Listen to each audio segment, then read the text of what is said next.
Hi everyone.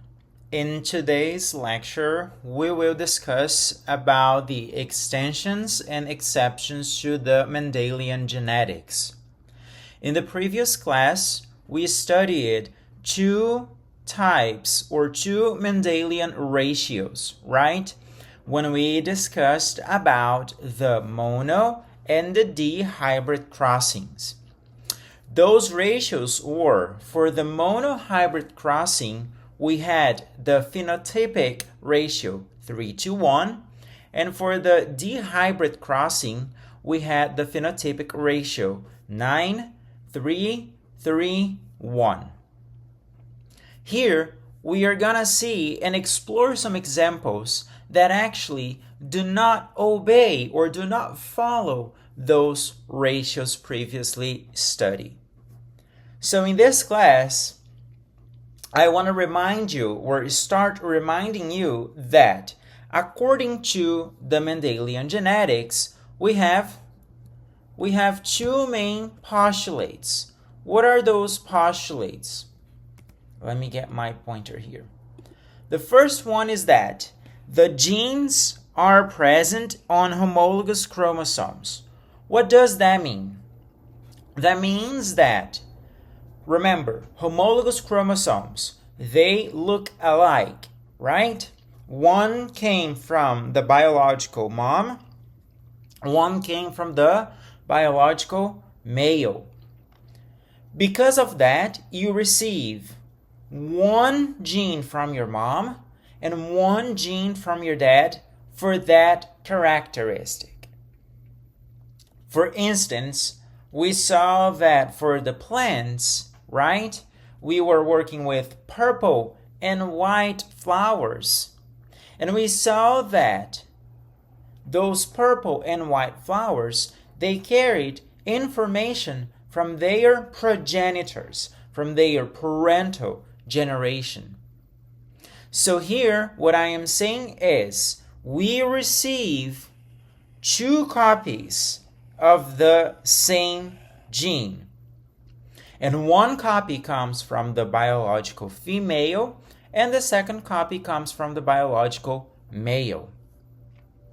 We also observed with the Mendelian genetics from last class that the chromosomes, they segregate from each other, right? You have the separation of the alleles. Another important thing that we saw is that these chromosomes, they assort independently during the gamete formation. This happens during meiosis 1. Don't forget that. Remember that during meiosis 1, we have the separation of the homologous chromosomes. Assorting independently means that these chromosomes, when the metaphase plate forms in meiosis 1, can occupy any position as long as the homologous chromosomes are separated by that metaphase plate. Here, we are going to see that some of these ratios can be modified. Those classic ratios 3:1 and 9:3:3:1 can be modified in those following cases. When, for instance, the gene expression does not follow this simple dominant and recessive mode. Remember that in previous classes, we expressed that by capital letter for a dominant gene and a lowercase letter for a recessive gene. Here, we will see that that's not always the case for dominant and recessive. Also, those ratios can be modified when the gene expression does not follow what? When more than one pair of genes influences the expression of a single character. That means that sometimes you will have different genes influencing that phenotype. Okay? Some other considerations to take into account when we are talking about the modified Mendelian ratios is that the existence of the sex chromosomes, and they are the X and Y chromosomes. If you remember, I showed you these chromosomes when I showed you the karyotype in our very first class, the human karyotype in our very first class.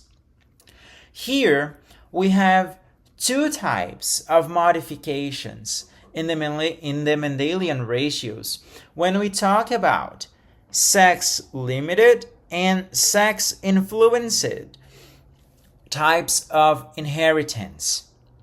Here we have these two chromosomes, either X or Y, influencing the phenotype or limiting the appearance of that phenotype. So the existence of these sex chromosomes can also modify these Mendelian ratios. We also got to consider that the expression of that trait is not only influenced by the genotype of that organism. The expression of the trait is also dependent on the environment. The environment sometimes will dictate the expression of those genes, will dictate the phenotype of the overall organism. We actually say that the phenotype, which is the overall appearance of that organism, is determined by the relation, by the balance in between the environmental clues and the genotype of that organism. Also, what can modify these Mendelian ratios is this extranuclear inheritance. Here, we're going to talk about DNA that exists in organelles in the cytoplasm outside of the nucleus, influencing the phenotype of that organism. Okay? So not the DNA within the nucleus. Here we're talking about the DNA outside of the nucleus because they are in the organelles in the cytoplasm. Now let's look at how the alleles can change the phenotypes. And those changes can occur in many different ways. Remember that alleles are the flavors of that gene, right? That we simply called. Remember, a gene can come in different flavors, right? Remember when we talked about capital letter A, lowercase a, capital letter B, lowercase b. A's are all the same genes, but that gene can be either dominant or recessive. And because of that, we say that that dominant and that recessive are different alleles of the same gene. Here, remember, alleles are the alternative form of the same gene. Two key terms to remember. First one is wild type. A wild type allele means that allele occurs in that population more frequently. Often, but not always, that allele will be dominant. Okay? So if the allele occurs more frequently in that population, then that is a normal type, or what we call in genetics a wild type. However, that allele can be mutated. And that mutant allele now contains a modified version of that gene. The modified version of the gene can often change the product of that gene.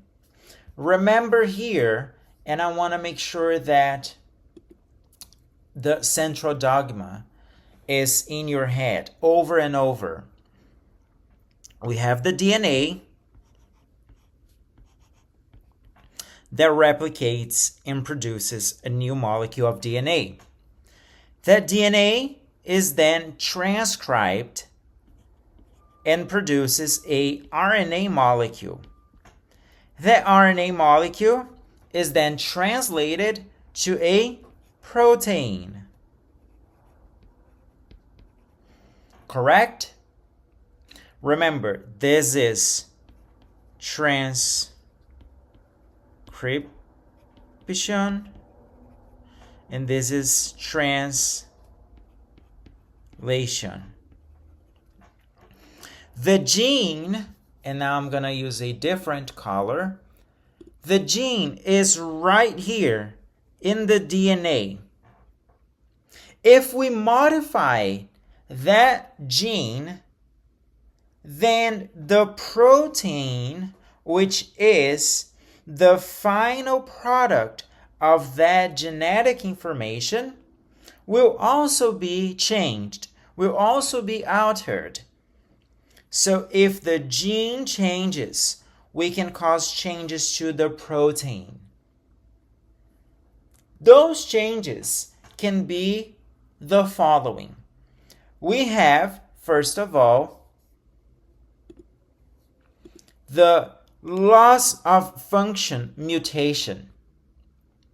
Then we also have the gain of function mutation. And we also have a neutral mutation. The name of these mutations can help you understand what they will cause to the phenotype, right? But what I want you to remember here is that this phenotype can also be affected by multiple genes or by one single gene. And the mutation that affects the gene can happen in one single gene or in multiple genes at the same time. Now let's look at these changes in the functional activity of these products. First of all is the loss of function mutation. Here, the loss of function mutation means that when the gene is changed, the product formed by that gene is no longer functional, no longer can execute its activity.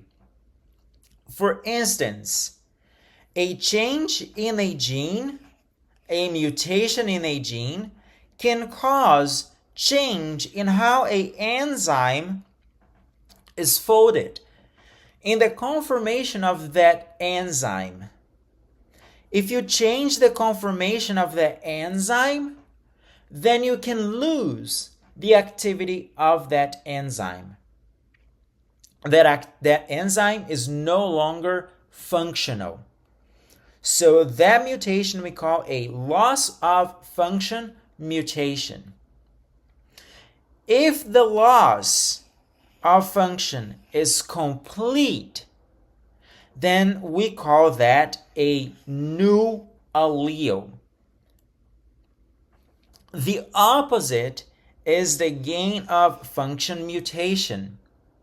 As the name suggests, this mutation will enhance the function of a wild-type allele, meaning that you had normally that wild-type allele coding for a specific product, and that product would execute a certain function. But the mutate version of the allele now codes for a product that is enhanced. An enzyme that works faster, a protein that works better, right? Or a protein that works enhanced. That's the gain of function mutation. You might also have neutral mutations. And those neutral mutations is when the modification in the gene does not actually cause any changes in the phenotype. So, like the name suggests, it's neutral. There is no alteration of the product. Okay? So, loss of function is when the product of that gene is no longer functional. The gain of function is when the product of that gene has its function enhanced. And neutral mutation is when the product of that gene does not actually change the phenotype. Before we go ahead and talk about those type of mutations and also the variations that can happen to the Mendelian ratios, I think it is important that we study some of the conventions that geneticists use to represent the alleles. Normally, we usually represent those alleles by using either lowercase or capital cases. Here is what we studied with the mono and the D hybrid crossings performing by Mendel. When we had a lowercase that represented a recessive trait, and when we had a uppercase that represented a dominant allele. Remember that we usually referred that as a capital A, lowercase a. Here you have a dominant, and here you have a recessive. Those are the alleles. Okay? They are in the same gene, but they are different versions of that gene. What we were interested and also will be interested from now on is whether these alleles are the same or not. Remember, each allele in a diploid organism, each gene in a diploid organism comes from one portion from the mom and one portion from the father, right? So when we represent an organism like this, a diploid organism by this, we mean that this allele came from one progenitor and the other allele came from a second progenitor. Okay? In diploid organisms that reproduce by sexual reproduction. Here we call this organism as heterozygous.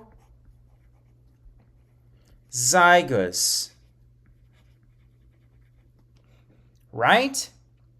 Because these alleles are different. However, if the alleles are the same and dominant, we're going to call these alleles homozygous,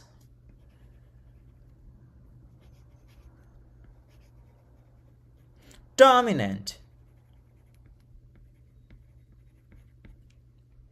If these alleles are similar, are the same, but they are lowercase, we call them the homozygous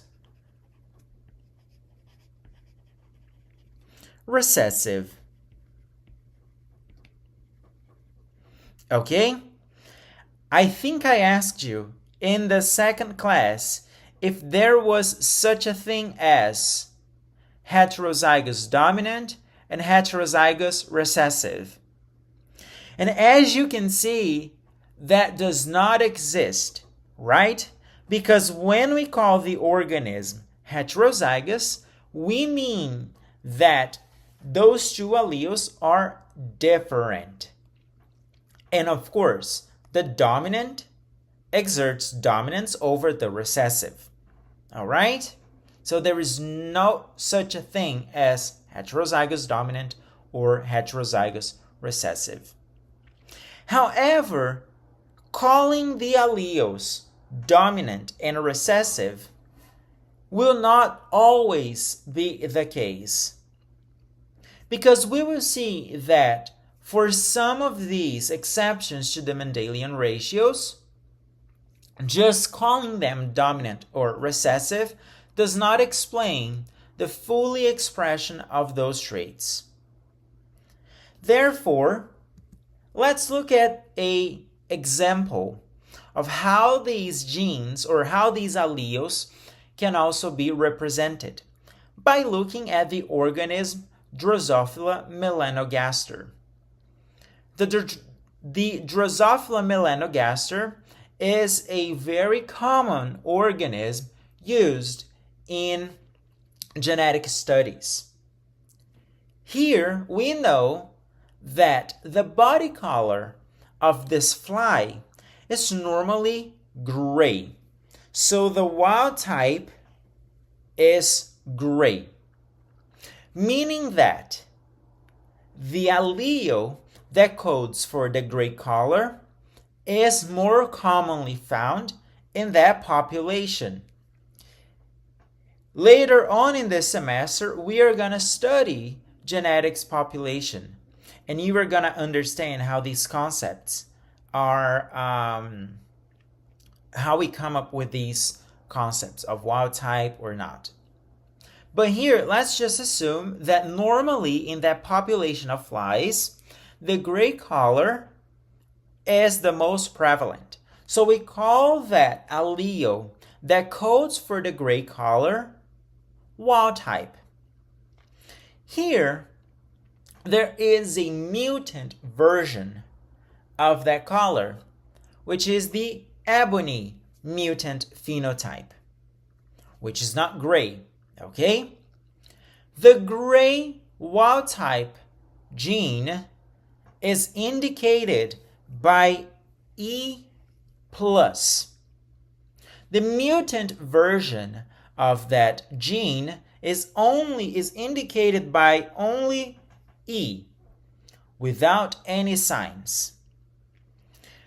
Our convention here is to represent the organism that is gray homozygous by using E and the plus sign superscript. Here, we also represent one allele that came from the biological male and one allele that came from the biological female. This organism here is a wild type. Why is that the case? Because both alleles are wild type.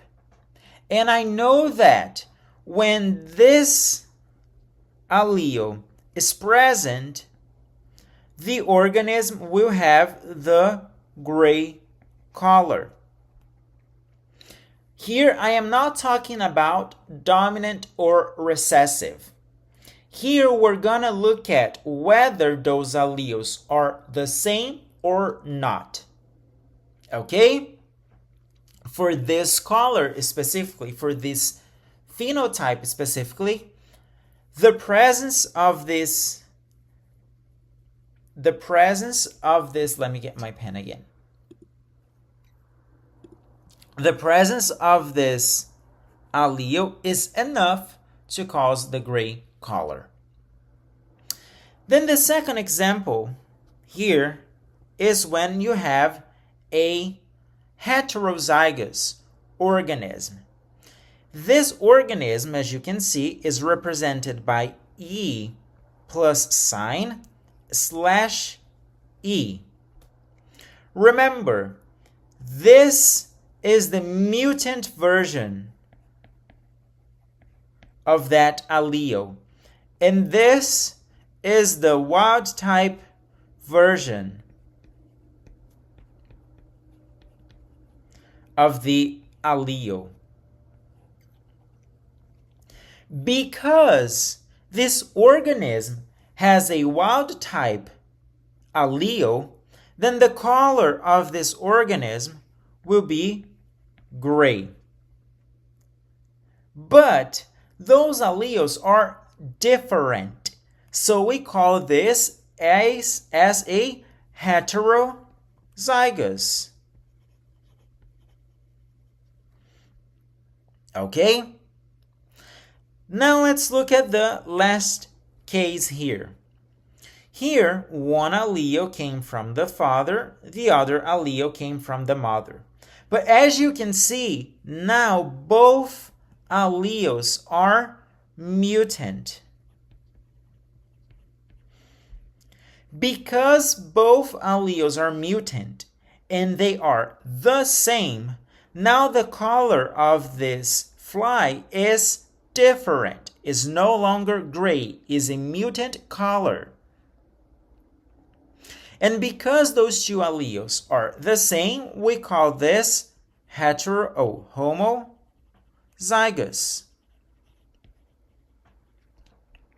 Okay? We can also represent these organisms simply by using the plus sign or the letter E without the plus sign. So the wild type homozygous organism we can represent by 2 plus signs. The wild type heterozygous organism we can represent by 1 plus sign and the other E.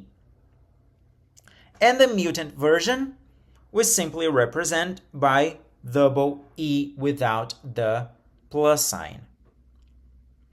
The plus sign simply indicate that this version of the allele is wild type. The absence of the plus sign indicates that this allele is mutated. Here, we're not talking about dominant and recessive, okay, like we talked for the mono and the dihybrid crossings. Here we are looking to whether those alleles are the same, okay, and whether they are homozygous or heterozygous, and whether the allele is a wild type allele or a mutant allele. That's what we will be interested from now on. You will see me using sometimes the recessive and dominant nomenclature. But I also want you to make sure you understand the difference between a wild type and a mutant. They are not the same thing as dominant and recessive. Okay? Dominant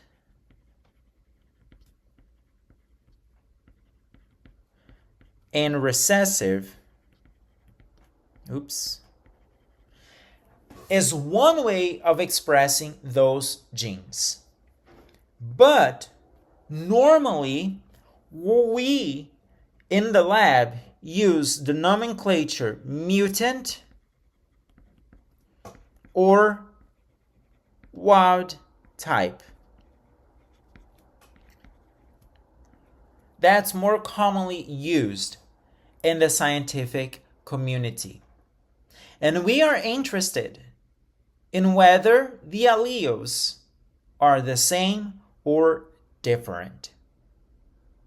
I do recommend that you work yourself through this example to understand what those nomenclature mean, because we will be working with these type of representation of those genes from now on.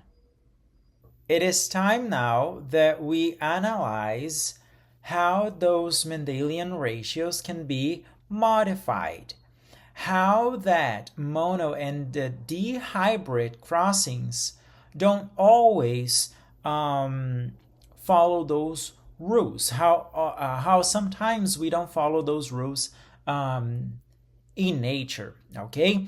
And the first case that we are going to analyze is when neither of those alleles that we inherit is dominant.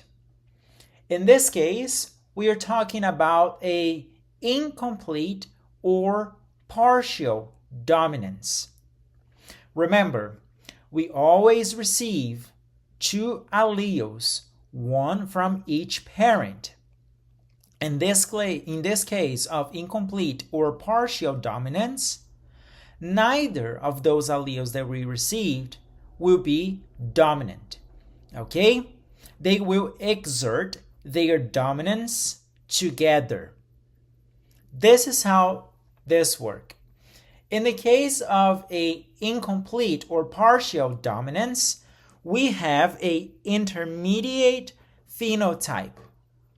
This intermediate phenotype comes from a cross between parents with contrasting traits, meaning that the traits we are analyzing, they are different from each other. Here, the alleles are not dominant over the other. They are, as we can say, dominant at the same time. One example that we can use is the snapdragon flower. Here, our F1 offspring will give us pink flowers, and our F2 generation will give us these probabilities, these ratios. And you see that it does not follow the 3:1 ratio from the monohybrid crossing. It has a complete different phenotypic ratio. Okay? And that is because each genotype here has its own phenotype. Let's look at how this happens using our Punnett square as an example. For the F1 generation, we are using these two parents. One parent is a total white flower, and we represent this parent with these alleles, CW, meaning that they are white. The other parent is a red snapdragon flower. Here we are going to represent this by CR. You can see that both parents are carrying the same copy of both alleles. Here we call these parents as homozygous. They have the same copy of those alleles. Now with the Punnett square for this F1, we put the gametes of the white flower here and the gametes for the red flower over here.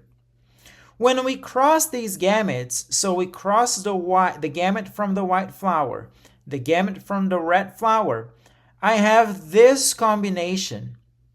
Here you can see that the individual here is a pink flower, which is an intermediate phenotype between white and red.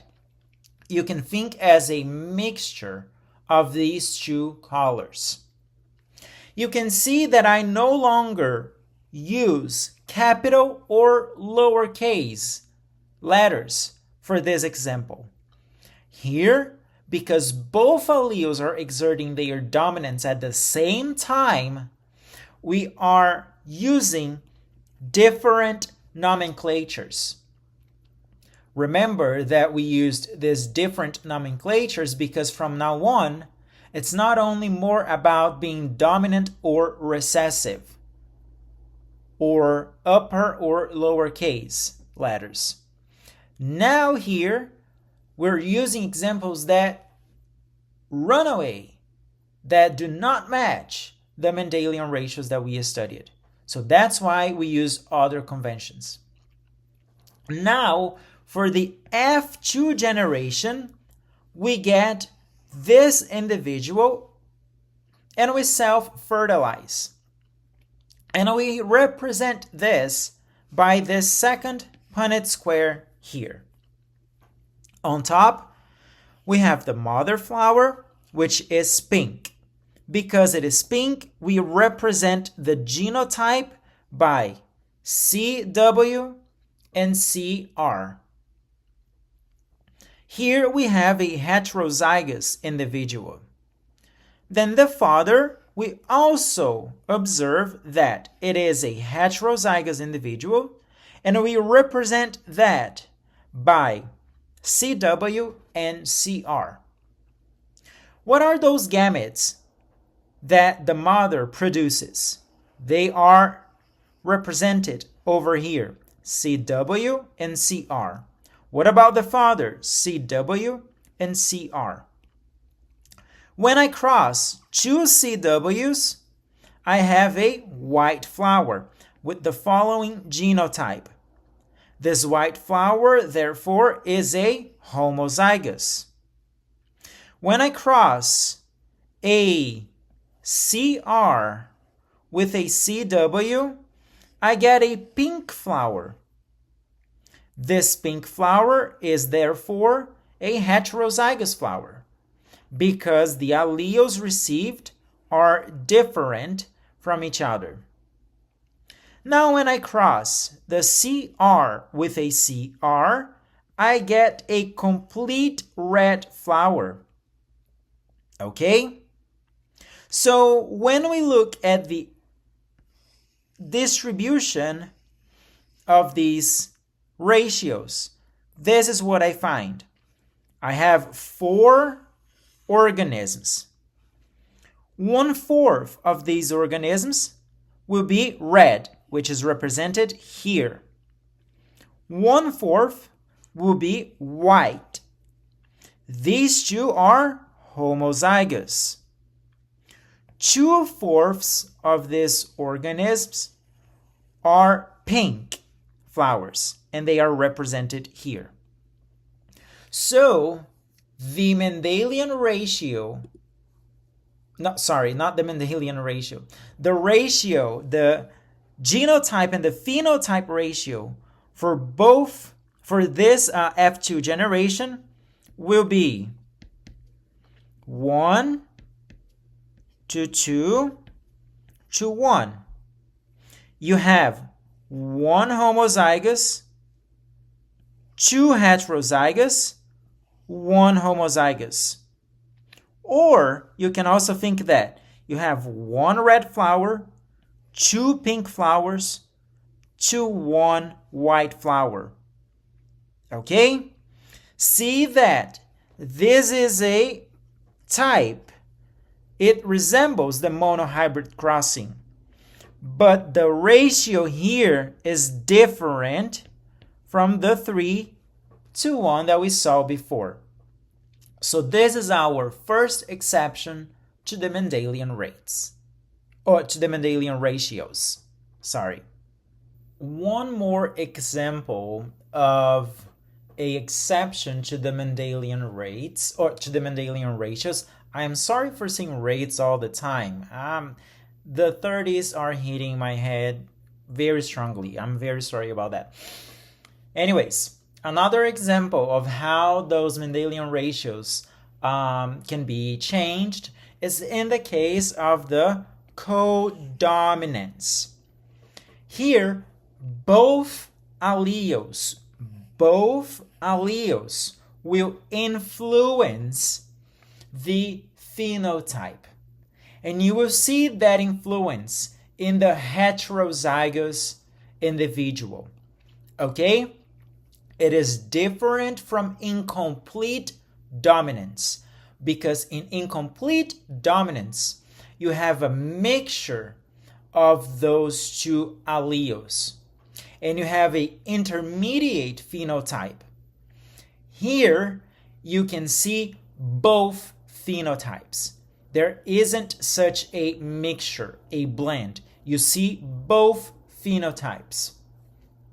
So in codominance, the heterozygous individual will show the characteristics of both parents. Again, here we do not have dominance or recessiveness. We are running away from those uppercase letters and lowercase letters. I am showing you this picture here just as an illustration of what that codominance would look like. Here you have one parent using this type of t-shirt. The other parent is using this type of t-shirt. Now the kid, you see that the combination of those two shirts make this cross looking like style in the kid's shirt. Here you are seeing both features appearing at the same time. This parent would be a homozygous. This parent is also a homozygous. The kid here is a heterozygous, which is expressing both horizontal and vertical lines. Okay? Let's look at one example. We can see this codominance in the Mn blood group.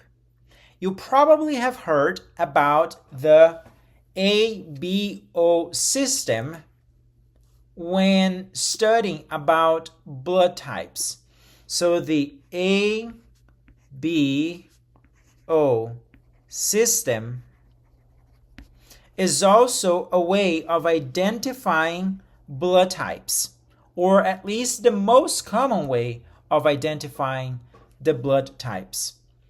But there is another way called the Mn blood group.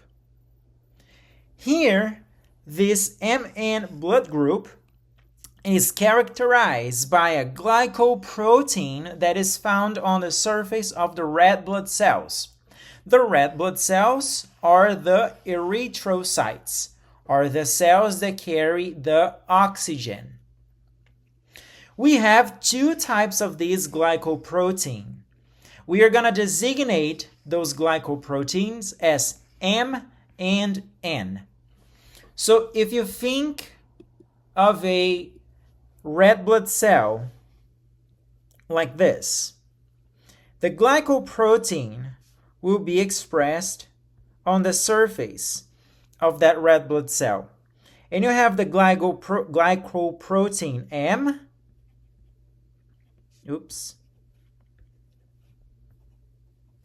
And you have another erythrocyte with the glycoprotein N.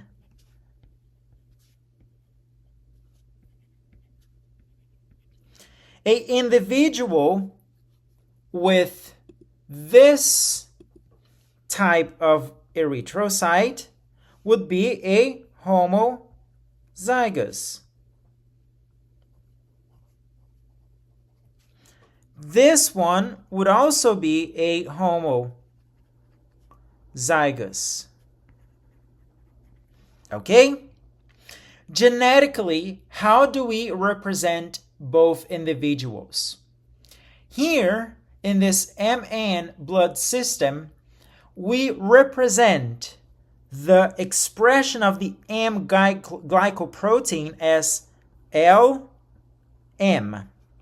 and the expression of the N glycoprotein as LN. Because they are homozygous, both alleles are the same. As you can see, I'm not saying that one is dominant and the other one is recessive. Now let's look at what happens to a erythrocyte, to a red blood cell that express both of these alleles. Here, a erythrocyte that express both of the alleles would look like this. You have the red blood cell and you have the glycoproteins. You would have the M and the N glycoproteins being expressed at the same time in that red blood cell. How do we get to that configuration? Let's see if I breed two individuals that are MN. If we make our Punnett square, let's put the father on the top, the mother here on the lateral. What are the gametes this heterozygous individual can contribute to? M and N. What about the mom? Same, M and N. Look what happens now. I'm forgetting the L. I'm sorry about that.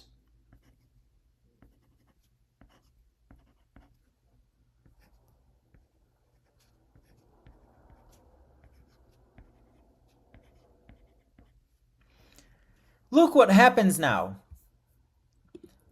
This individual will have the only M protein expressed on their red blood cells.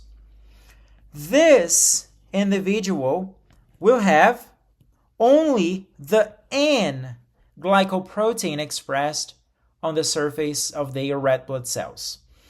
However, these two here will be expressing the M and N at the same time.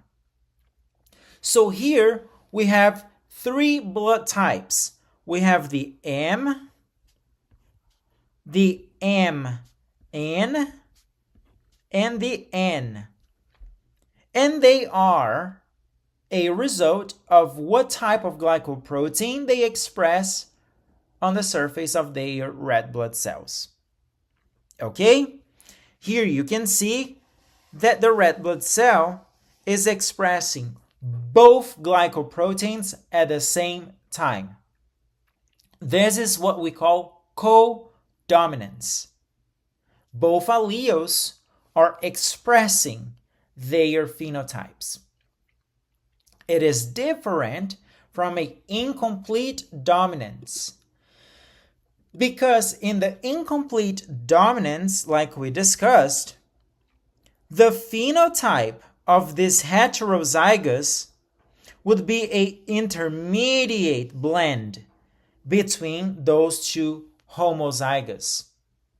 Remember, if you get the red flower crossing with a white flower, which was the example that I just used, you have a pink flower. The pink is an intermediate, is a mixture of those two colors. Here, you don't have a mixture of the letter M and N.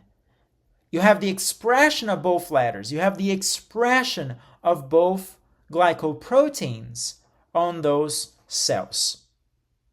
That is one example of co-dominance. One more example of how Mendelian ratios can be changed is the case of the multiple alleles. Here we have multiple alleles, like the name suggests, for one same gene. So far, we have seen that genes can have two alleles. We call those alleles dominant or recessive. Those are the only two ways when we studied the Mendelian ratios. Then my first examples in this class was that these alleles can actually be called CW, CR, or different ways according to the examples. But it's still just two alleles. Here we are going to see that this gene, certain genes, can exist in more than one allele form. Can exist in more than one flavor, if we can put it that way. If before we went to the ice cream shop that I told you in the first class, or the second maybe, we went to the ice cream shop and then we only had strawberry and chocolate. Now we have strawberry, chocolate, and vanilla. Okay? Let's take a look at how this multiple alleles case works. Here, like I said, we will have 3 or more alleles for the same gene. Remember, the gene is a space filled with letters in the DNA. So when I look, let me get my pen.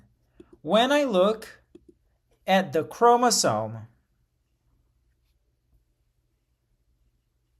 let's think that this is the DNA all condensed in the format of the chromosome. And here is the centromere. The gene is a region of this DNA, let's say right here, that contains a whole bunch of letters. This gene, so far, we studied that it can come in 2 versions. A dominant version or recessive.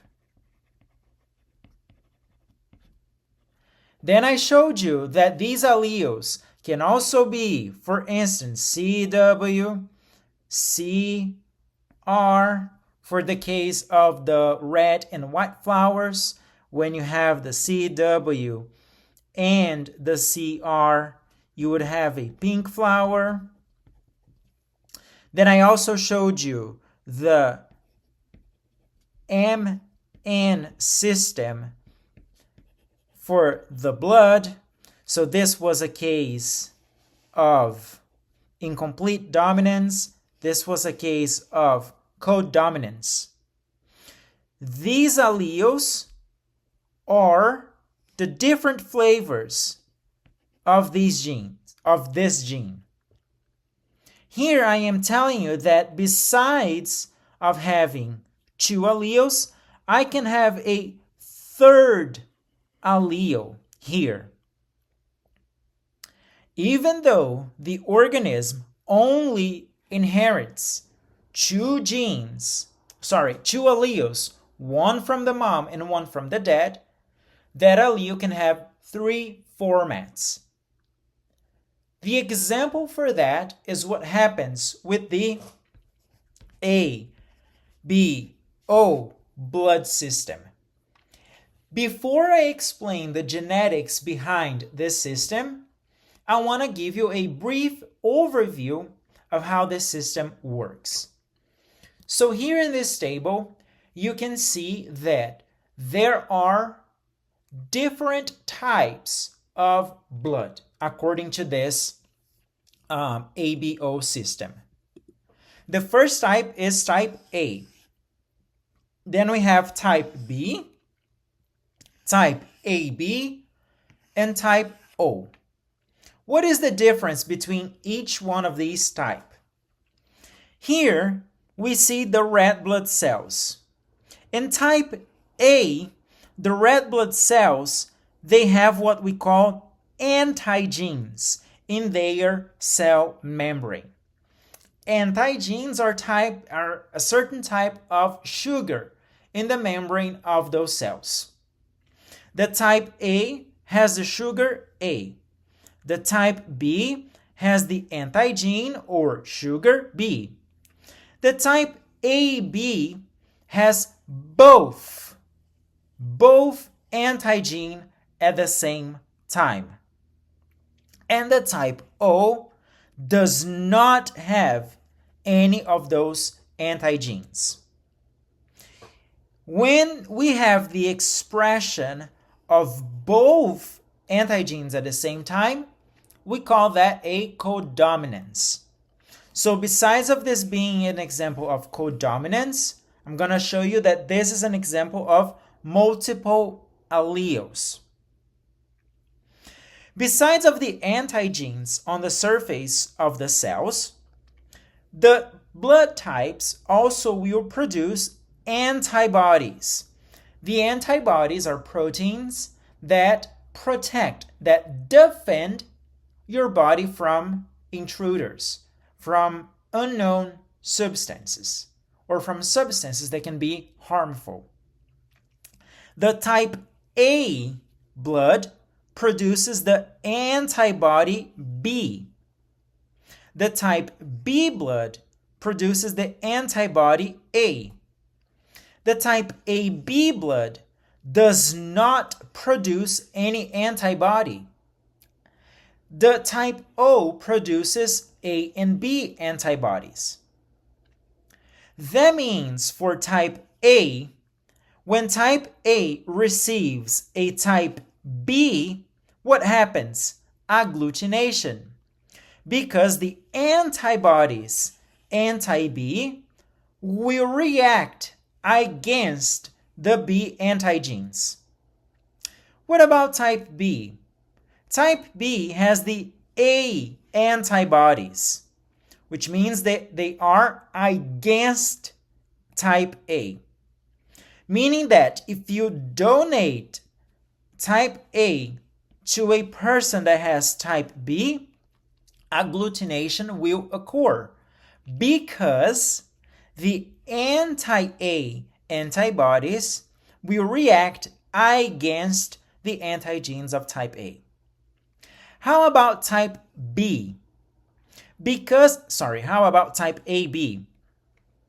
Because this blood does not have any antibodies, you can donate either A or B to this person because there is no antibody to react against the antigens.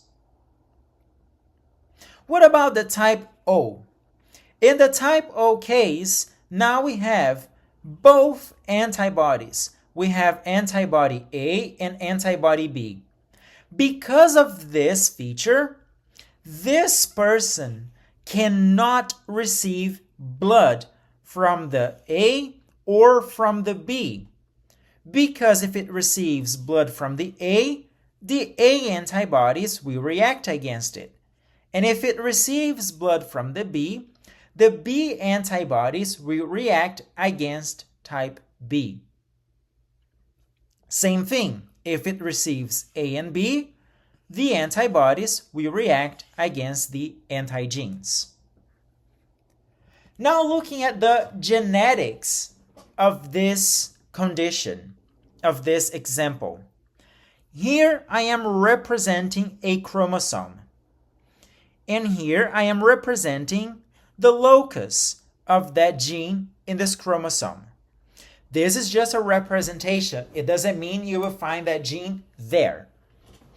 Here in this chromosome, I am showing you that there are 3 alleles possible. The allele IA, allele IB, and allele I. Here, these 2 alleles are dominant over the allele lowercase I. So they are dominant and this is recessive. So a type A person can have IA and IA as the alleles or IA and lowercase I. because this exerts dominance over this.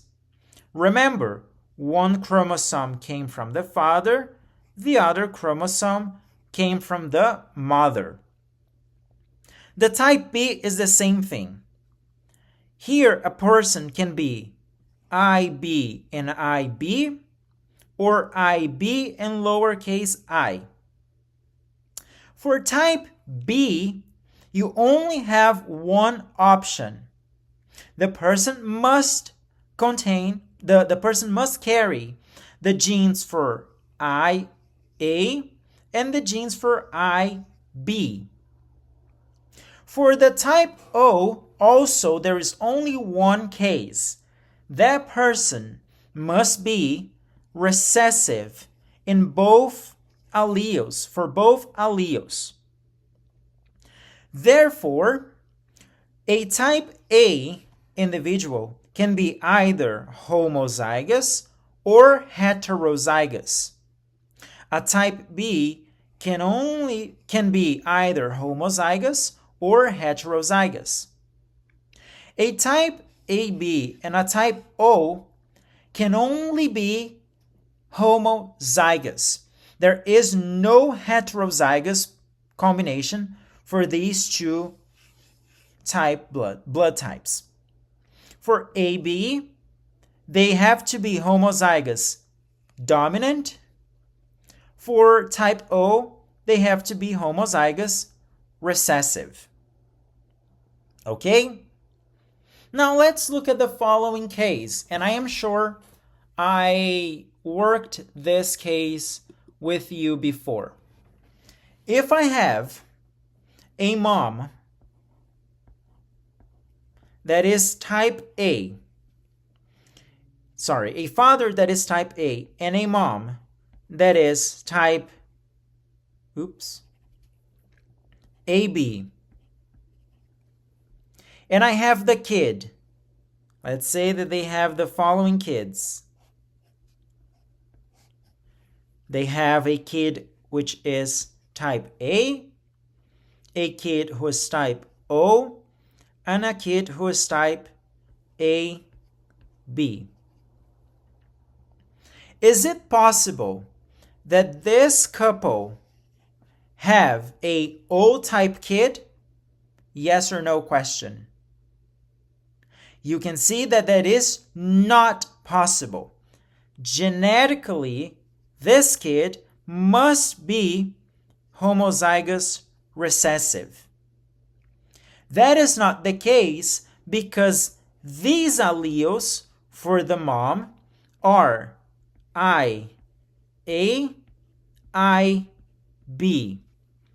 There is no combination with this mom that would produce this type of organism, okay, for a O-type organism. So this kid cannot be kid from this couple, okay, because this blood is not possible with this combination. So how about now you have the opposite? You have a father who is AB, a mother who is A. They have the same kids.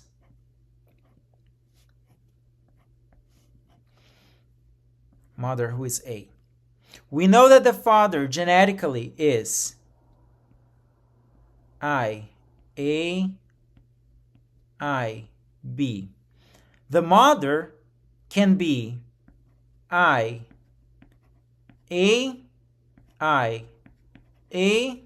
or IA, lowercase I. They had the same kids, A, O, AB. Is it possible that this kid, O, is kid from this couple? Let's do the Punnett square to find that out.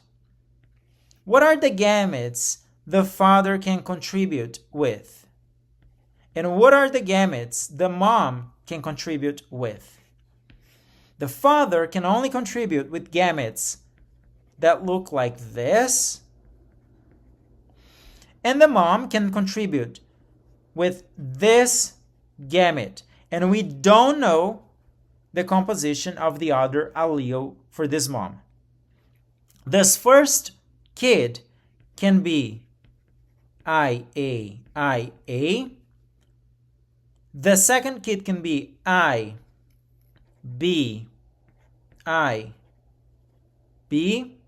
I'm sorry. This kid can be IA, something that we don't know, and something that we don't know with IB. Now let's look at here. If the mom is IA, let me get another color. If the mom is IA, there's no possibility of this couple having that kid. However, if the mom is, let me erase now. If the mom is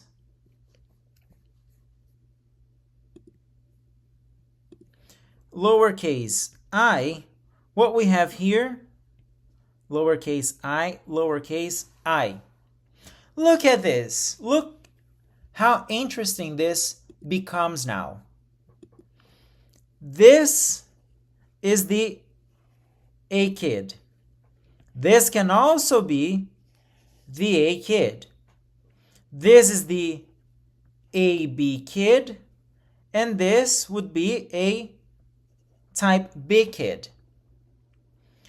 Here, the mom can definitely be this phenotype, this genotype, because this guy has to be II. But the question is, what about the father? Is this guy father of this kid? The answer is probably no, because in this Punnett square that we just resolved,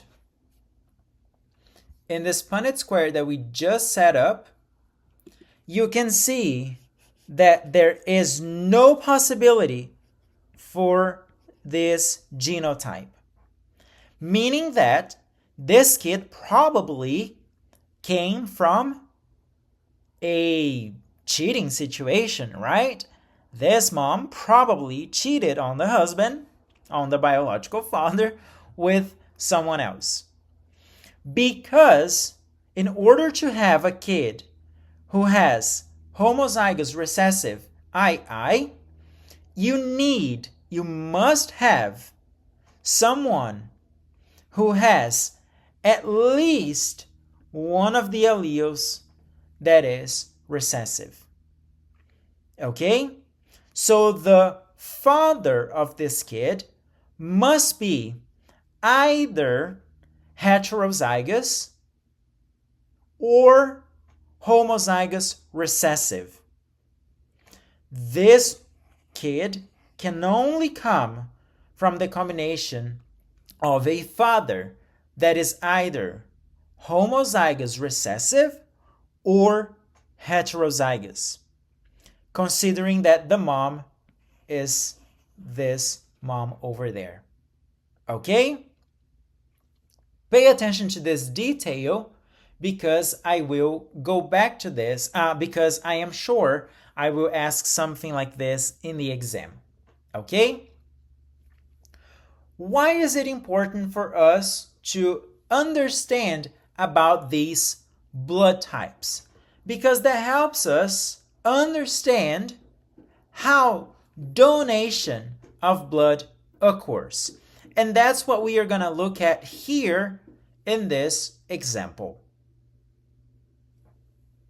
In this table, you can see that we have the 4 types of blood. type A, type B, type AB, and type O. Remember from the previous slide that I told you these red blood cells, they have some sort of sugar in their surface, on their membrane. These cells, or the blood, also possess some sort of antibody.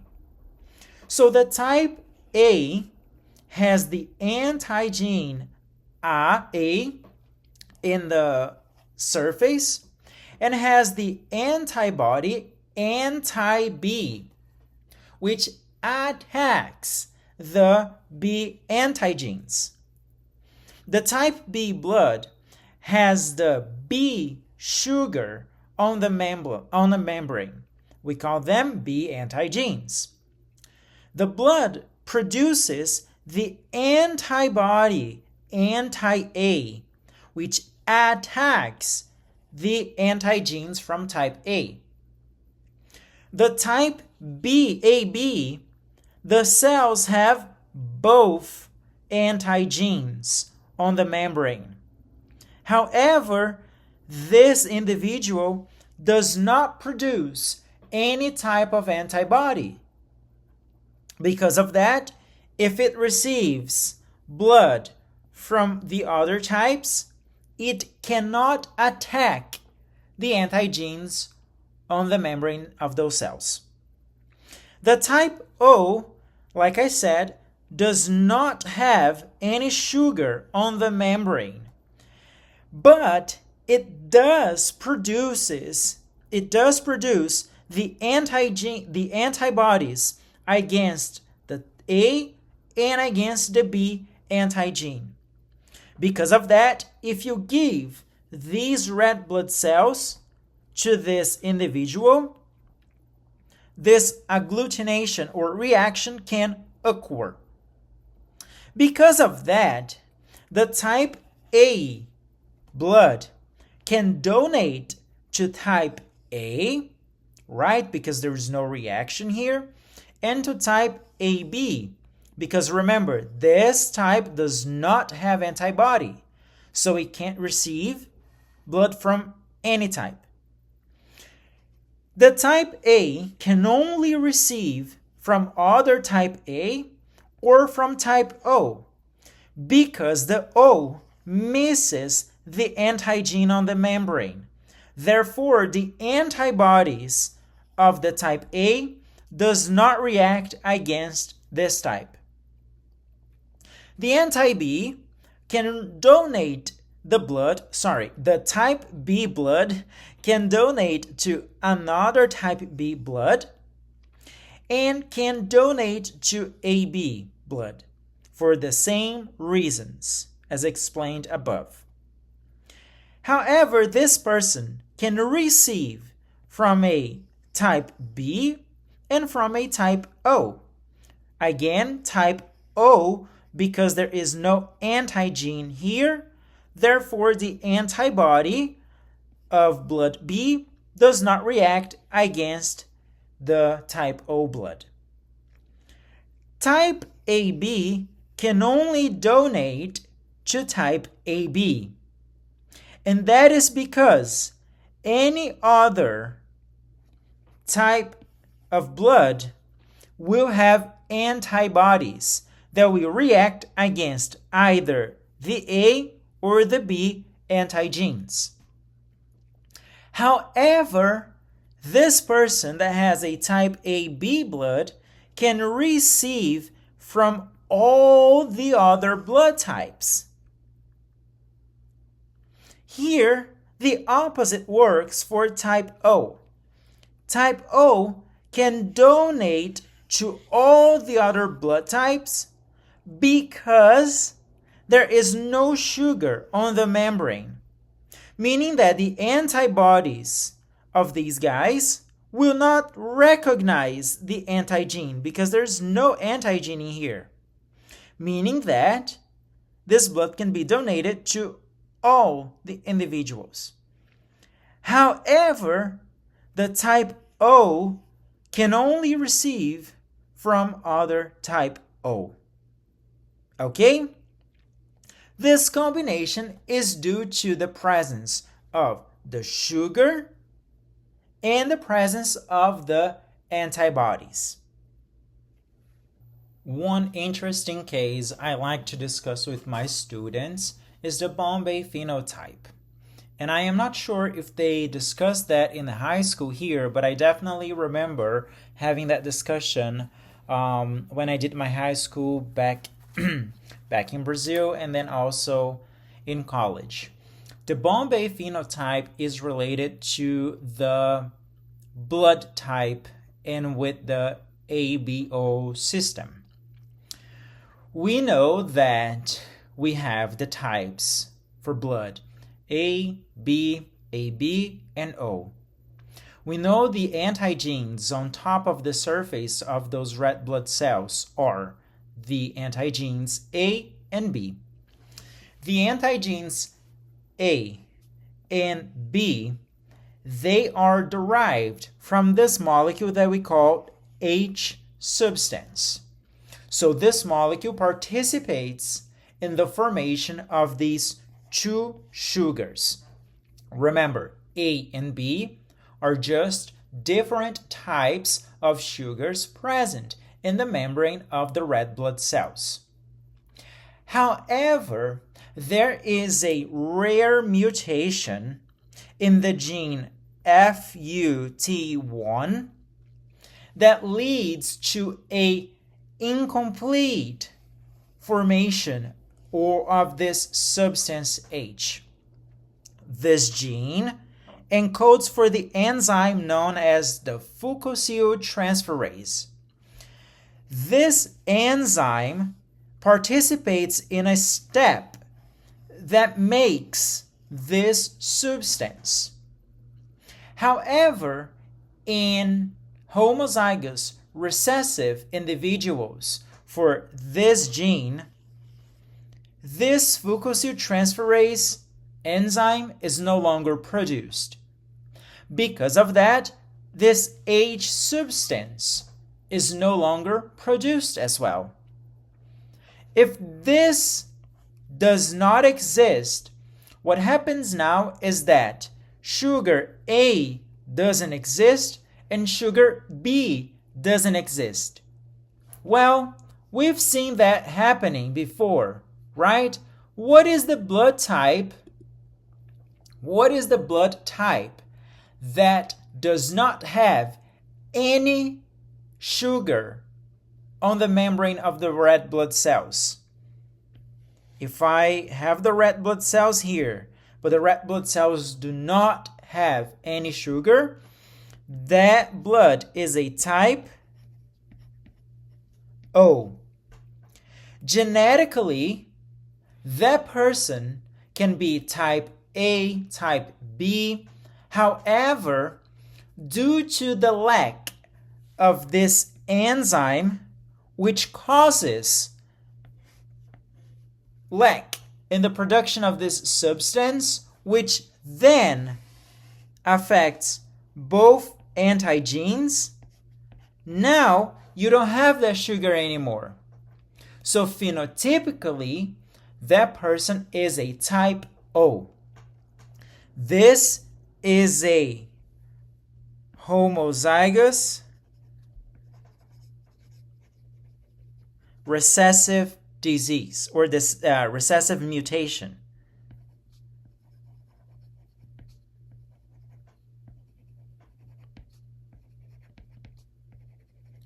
Meaning that you need both alleles from the parents to be recessive.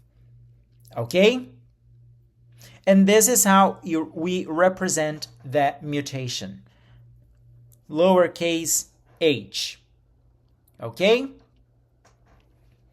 Here, let's look now at one example of what that Bombay phenotype looks like. Here we have a female that phenotypically is a O, because that female does not produce the sugar.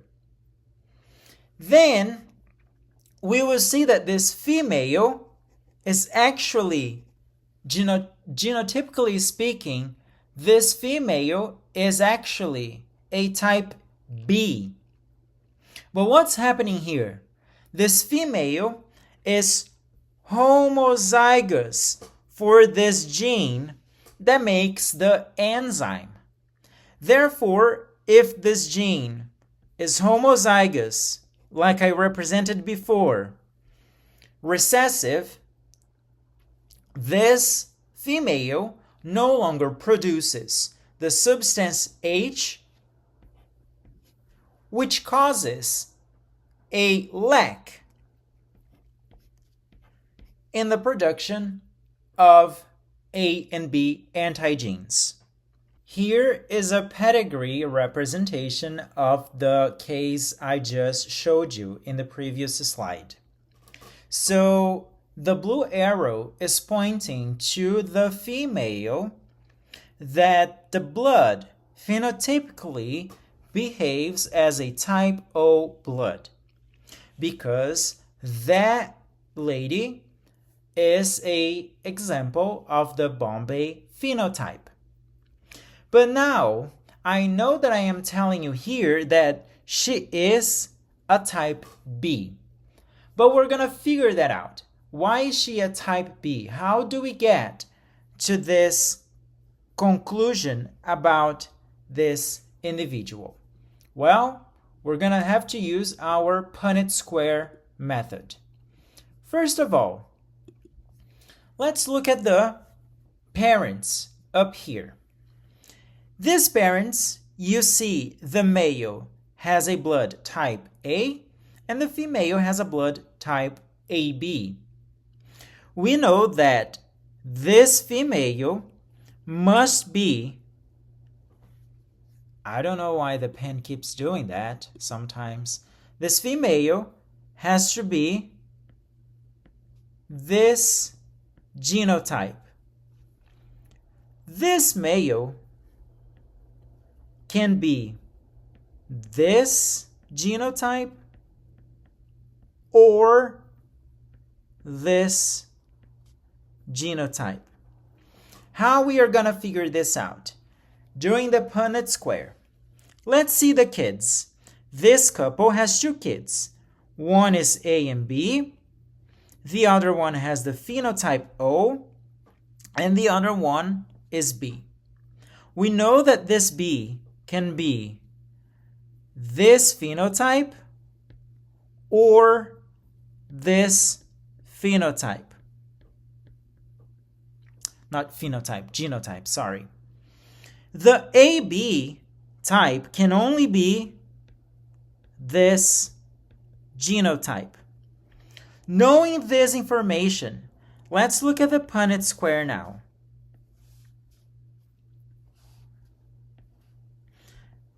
On top, we put the male. On the lateral, we put the female. The female, we already know, is A and B, like this.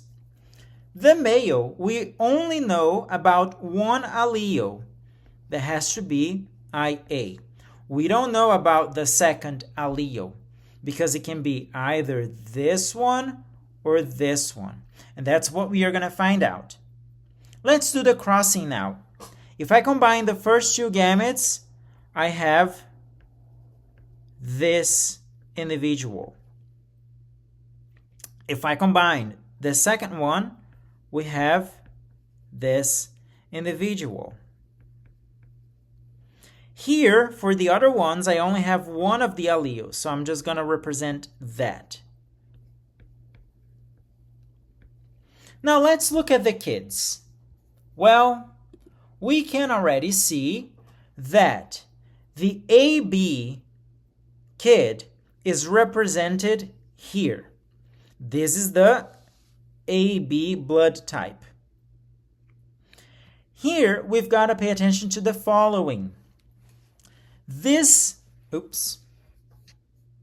We've got to pay attention to the following. And then my pen goes away again. This B can have either this allele or this allele, correct? How do I know what allele that is? Well, that allele clearly has to come from the father, because the mom, we already know it's contributing to this allele, right? Because that kid is a B-type blood. So definitely, if we look at the alleles from the mom, the only allele that is B is this one. So here, we already know that that kid has to have this allele that I am pointing down there for you. What about the other allele? Well, the father cannot be this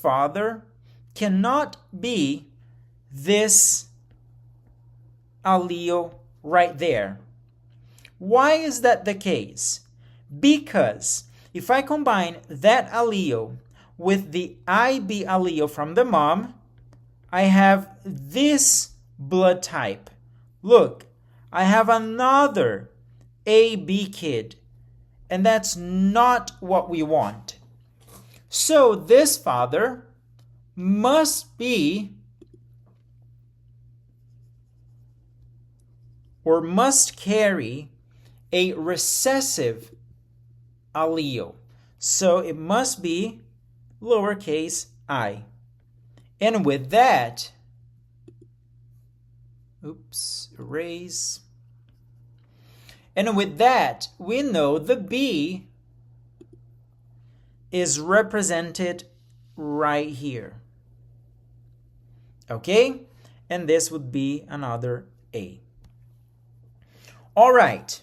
That gives us quite a lot of information already. We now know the information about this father, and we know the information about this kid, which will help us to understand the information about this daughter here. How we are going to get to that conclusion? Well, keep in mind that these two parents here can only produce the kids represented right here. Okay? Correct? All right, let's find out what is the genotype of this lady that has the Bombay phenotype. How we are going to organize this? Well, let's look at the husband. The husband is a type A blood, and I'm going to change the colors now.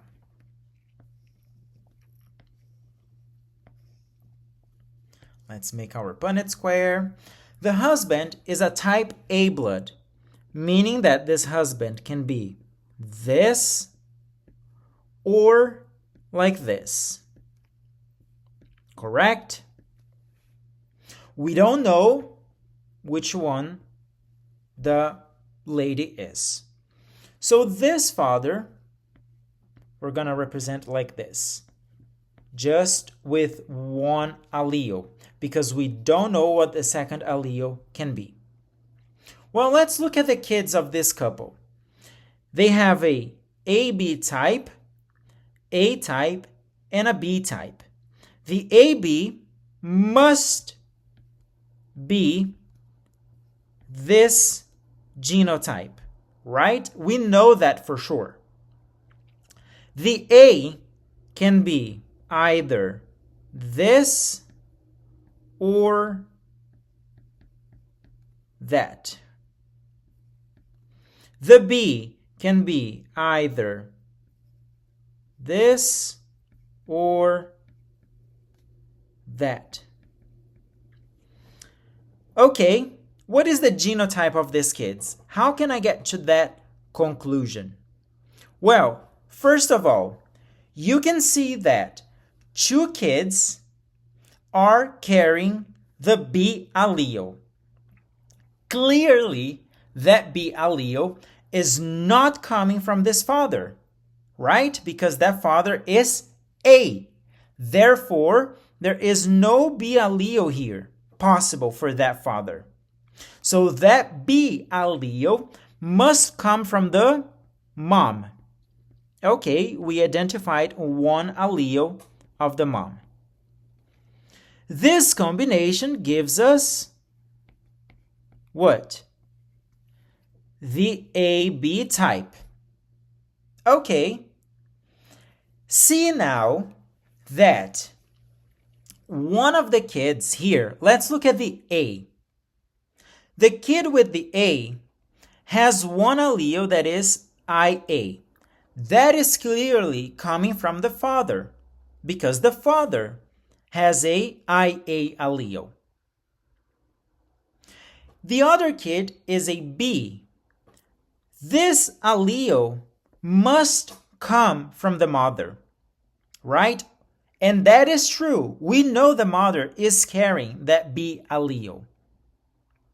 What about the second allele? Well, now I have to try. If the second allele here of this mother is another B, then it is not possible to have a kid with an A type blood, right? Can we see that? Because all the combinations will not lead to an A-type blood.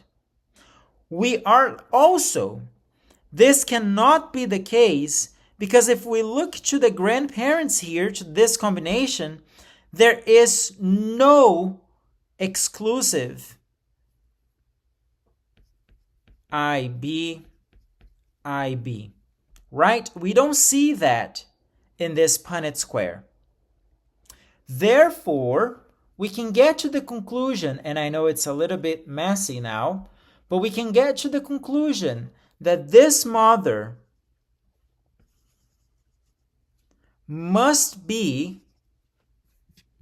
a type B, we know that, must carry this allele, and the second allele that this mother is carrying is lowercase I. That is why you have this and this and this occurring at the same time. I highly recommend you that you do this process of determining the genotype of the offsprings because I will ask you to do that in the exam. And we do that by simple exclusion, like I just did. This lady here is phenotypically a type O. However, genotypically, she is a type B. And that is the case because this lady has the Bombay phenotype, meaning that this lady does not produce the H substance. Therefore, cannot produce the B or the A sugar. In this case, it's not producing the B sugar. Okay? I recommend you, again, to go through this exercise because I have a feeling this might be on your exam. Okay? Having a better understanding that not all genetic conditions or genetic scenarios will follow the Mendelian ratios. They, might be exception to those Mendelian ratios. In fact, actually, most of the examples in nature will not follow the Mendelian genetics or the Mendelian ratios because, like we said in the previous class, the organism that he worked with was a very simple organism, right? And we know that that is not the most common thing to find on Earth, right? Our organisms are very complex in the traits that they express. But having understood that though there are some variations to those ratios, we can now discuss about lethal alleles. Lethal alleles are denominated as lethal because they are essentials. They are essential genes, meaning that their presence, the presence of that allele, is essential for the organism's survival. Meaning that without that allele, or with a mutated version of that allele, the organism will die. Okay? Sometimes those mutations will result in a non-functional gene product. And this can sometimes be tolerated if we have a heterozygous individuals. However, if the individual is homozygous to that mutation, sometimes that individual will die if the allele is lethal. Okay? So, a heterozygous animal carrying the mutation but not expressing it, just carry in the genes, usually survives. However, the homozygous does not survive. So here we call this mutation, we say that this mutation behaves as a recessive lethal allele, meaning that it is only lethal when this allele is expressed in a homozygous recessive organism. And these organisms do not survive. Here, some homozygous lethal alleles can result in phenotypes that are very distinctive. Here, I'm going to talk to you about a very specific type of mutation that happens with mice. We know that normally the color of the fur of those animals is agouti, which is some sort of brownish, blackish, okay, type of color. This normal color is our wild type because it's more prevalent in that population. But there is a mutation in the allele, in the gene that codes for this type of color that causes the coat to be yellow. Here we have a few different phenotypes, and I'm going to walk through those phenotypes with you. But just so you know, if this mutation happens to be or give an individual that is homozygous, this animal will produce a yellow coat and the mice will die because that homozygous genotype is lethal, and these animals die before birth. So here is what we have. A normal mice, which is our agouti color, is represent or has its allele represented by A. So just A means agouti. Okay?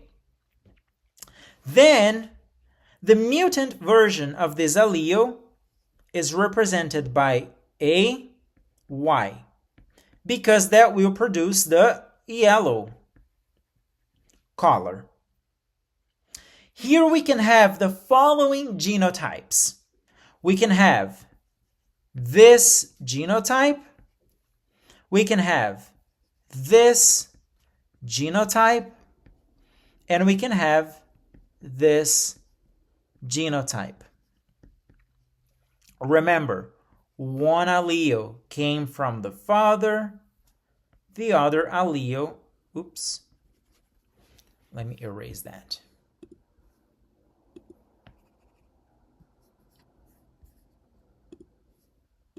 One allele came from the father and the other allele came from the mother. So these are the possible combinations. When you have a homozygous animal here for the agouti allele, this is a wild type animal.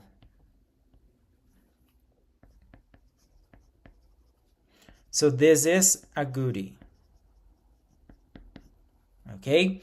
And it's so funny that the caption is not translating that, it's not capturing that word very precisely. Trying to control myself so I don't laugh it. All right, the second individual here, because it has the presence of this allele, will have a yellow coat. And this will be a heterozygous animal. The last phenotype will also have a yellow coat, but this genotype does not survive. Okay? So this genotype in combination does not survive. Because of that, we say that the homozygous recessive allele is lethal. And without this homozygosis happening, the animal can live normally. Okay? So again, you have this mutation in the color of the fur of those mice. The gene that codes for that we represent with the letter A. Like this. A muted version of that allele we represent with the letter A and letter Y. This will produce the agouti phenotype, which is a brown, blackish color. The presence of at least one single allele will produce a yellow coat. These are the combinations that we can have. The first one will produce a wild-type animal with a black-brownish coat. The second one will produce a yellow-coated animal. The third one will produce a yellow-coated animal. However, this animal will die. There are more explanations of why this animal died, but just know that when this gene appears in homozygosis, these animals die. Therefore, when homozygous appears, the allele is lethal. Here is an example of what that animal would look like. So, to your left, I believe, here you have an animal that is A/A. We call this wild type.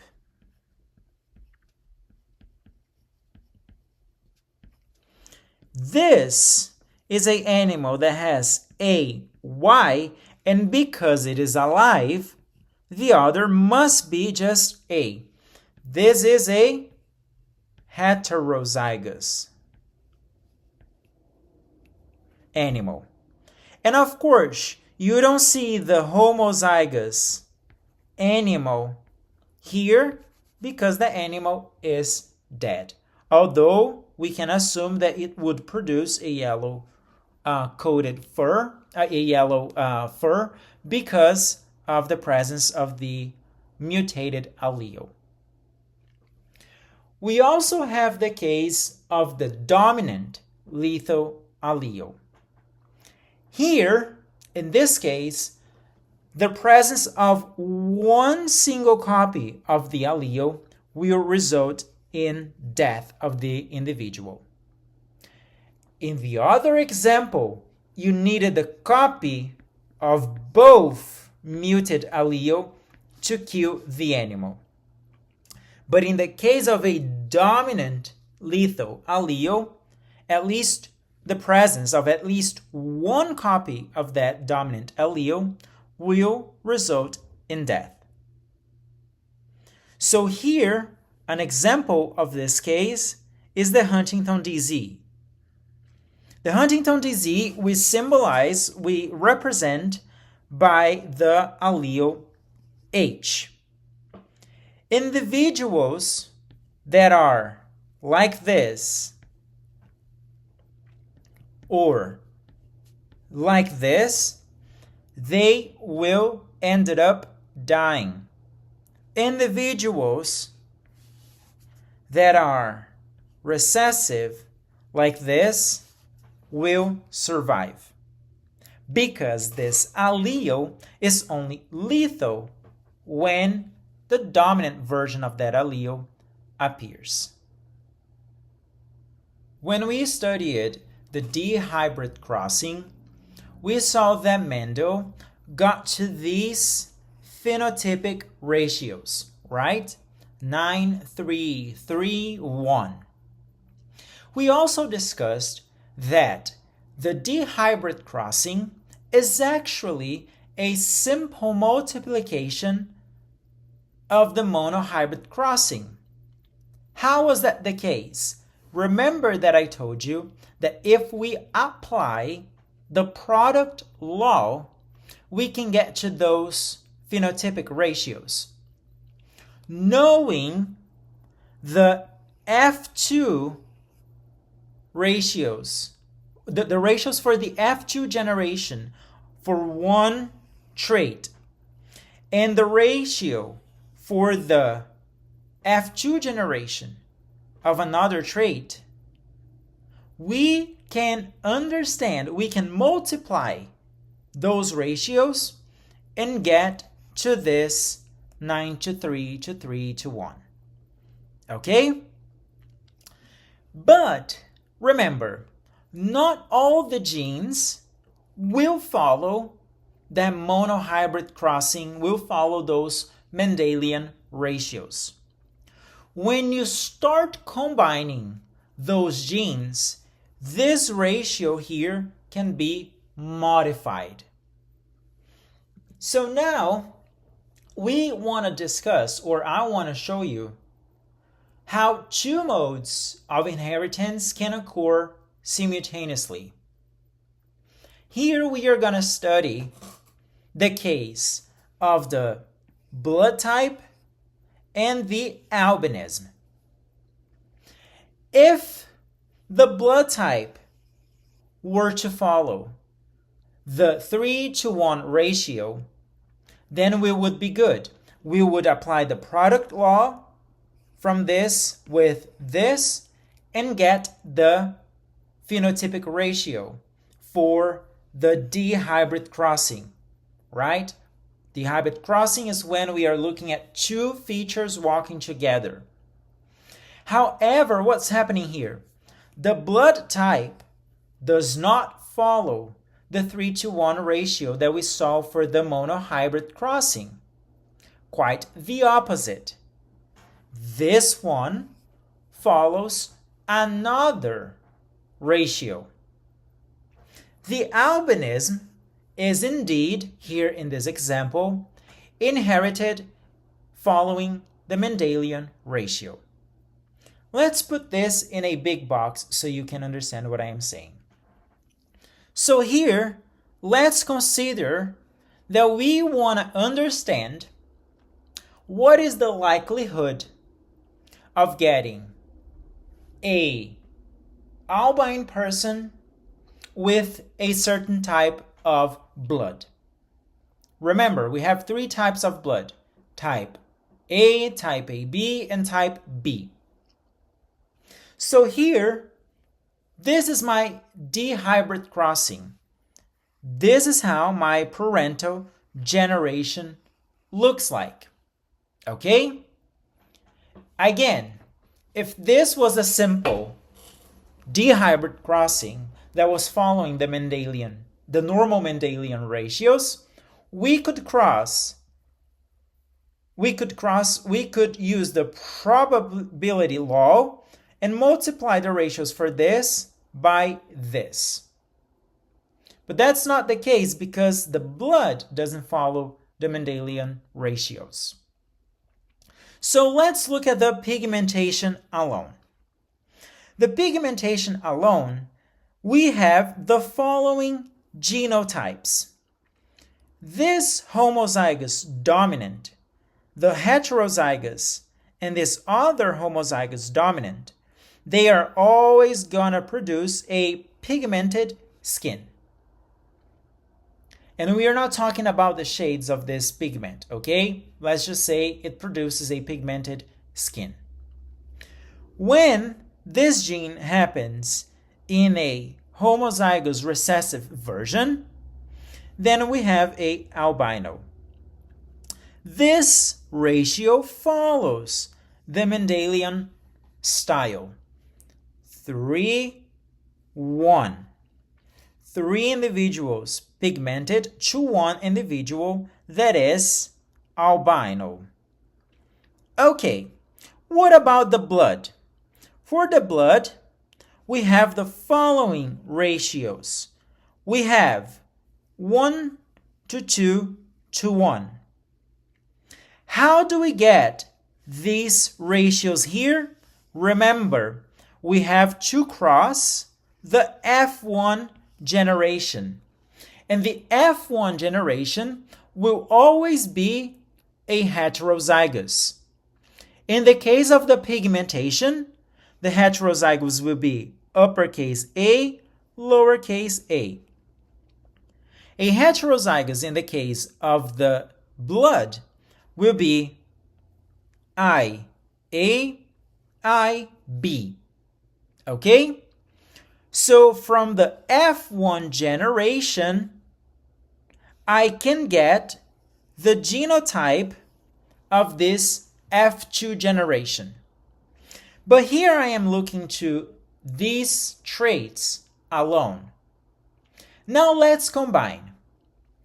Knowing that the chances of getting a pigmented skin is 3/4 and getting an albino skin is 1/4, I can apply the product law and see what's the probability of getting a pigmented with a type A, albino with a type A.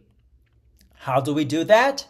By using the forked line method.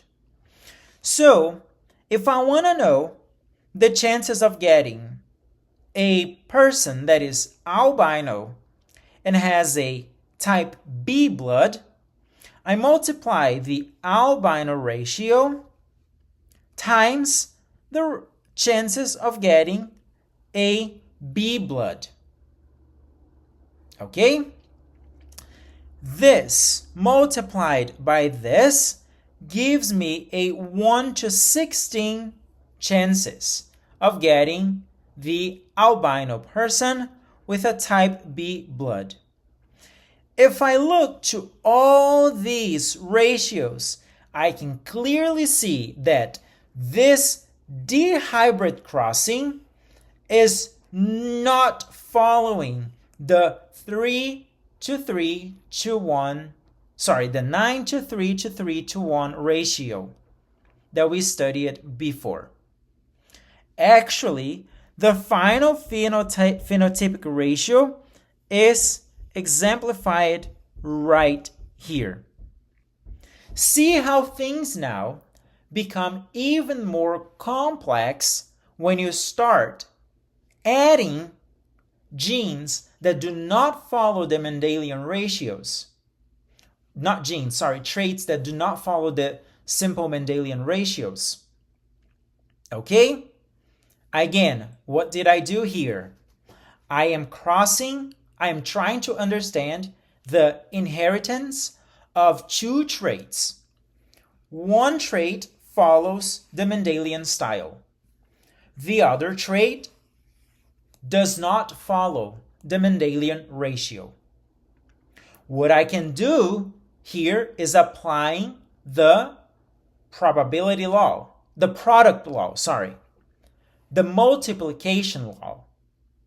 Knowing these ratios and these ratios, I can multiply this ratio by whatever ratio here and get the probability of having, for instance, a pigmented skin and a type B or individual.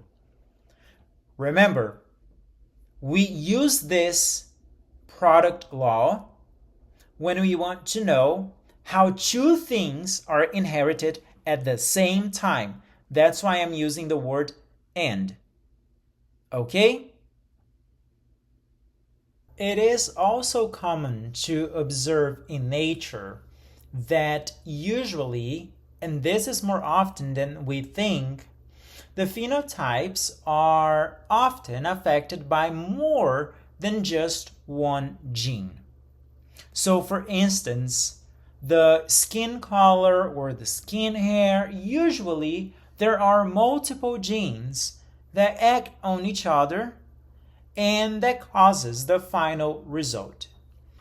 So here, some phenotypes will be under the control of several different genes. Here, one phenotype, for instance, the color, can be under the control of several genes. Okay? So for instance, we would have this color being influenced by the letter A, B, and C. As A, B, and C, different genes. Not different forms, because that would be the alleles. Okay? Different genes. Here, when we talk about this case, therefore, we are saying that the phenotypic trait that we observe is influenced by different genes and the product of these genes. In this scenario, we have a gene interaction. So one gene influences the other, or several genes influence the other, or several genes influence one single feature. Like I said, the skin color. We have many different genes influencing the production of melanin that gives us the skin color. Okay? Here, it is important that we talk about a case known as epistasis. This epistasis is when the expression of one gene will mask or modify the other gene. So one gene masks the phenotypic effect of the other gene. This is the case for the Bombay phenotype. Remember that even though in the Bombay phenotype, genotypically that person can be A, AB, or B, but phenotypically that person will be O, will have a blood like O, because it does not produce the enzyme that puts the sugar on top of the red blood cells. So here, one gene is masking the effect of the other gene. You have the gene for the sugars, A and B, being masked by the gene that produces the enzyme that codes for the H substance. Remember that we talked about that when we talked about the Bombay effect or the Bombay phenotype. So here, when we look at the epistasis, we have different modified ratios. Normally, when we look at two genes being inherited together, if they follow the Mendelian ratios, they will follow this 9:3:3:1 ratio that we already discussed. However, in this case of epistasis, we have those ratios being modified because one gene affects the other. Okay? So for instance, B would affect A, or A would affect B. And because of that, we have a certain phenotypic ratio that is different from the Mendelian ratio. The first case that we are going to see is the dominant epistasis. Here, the dominant epistasis tells us that a dominant allele in one location will mask the other allele in a second location. And here I'm going to ask you to sort of memorize this phenotypic ratio. Okay? Because when I ask you what is the dominant epistasis look like, what does that look like? I want you to remember that the phenotypic ratio will be 12:3:1. How is that the case? Let's look at this example. We have a breed of Scratch that comes in 3 colors: white, dark red, and light red. The color is determined by the interaction of 2 genes, and those genes are D and W. So the phenotype, which is the color, is determined by the interaction of 2 genes. Here is the genotype following the D hybrid crossing. If this was true, the phenotypic ratio would follow what Mendel proposed, 9:3:3:1. However, look what happens here.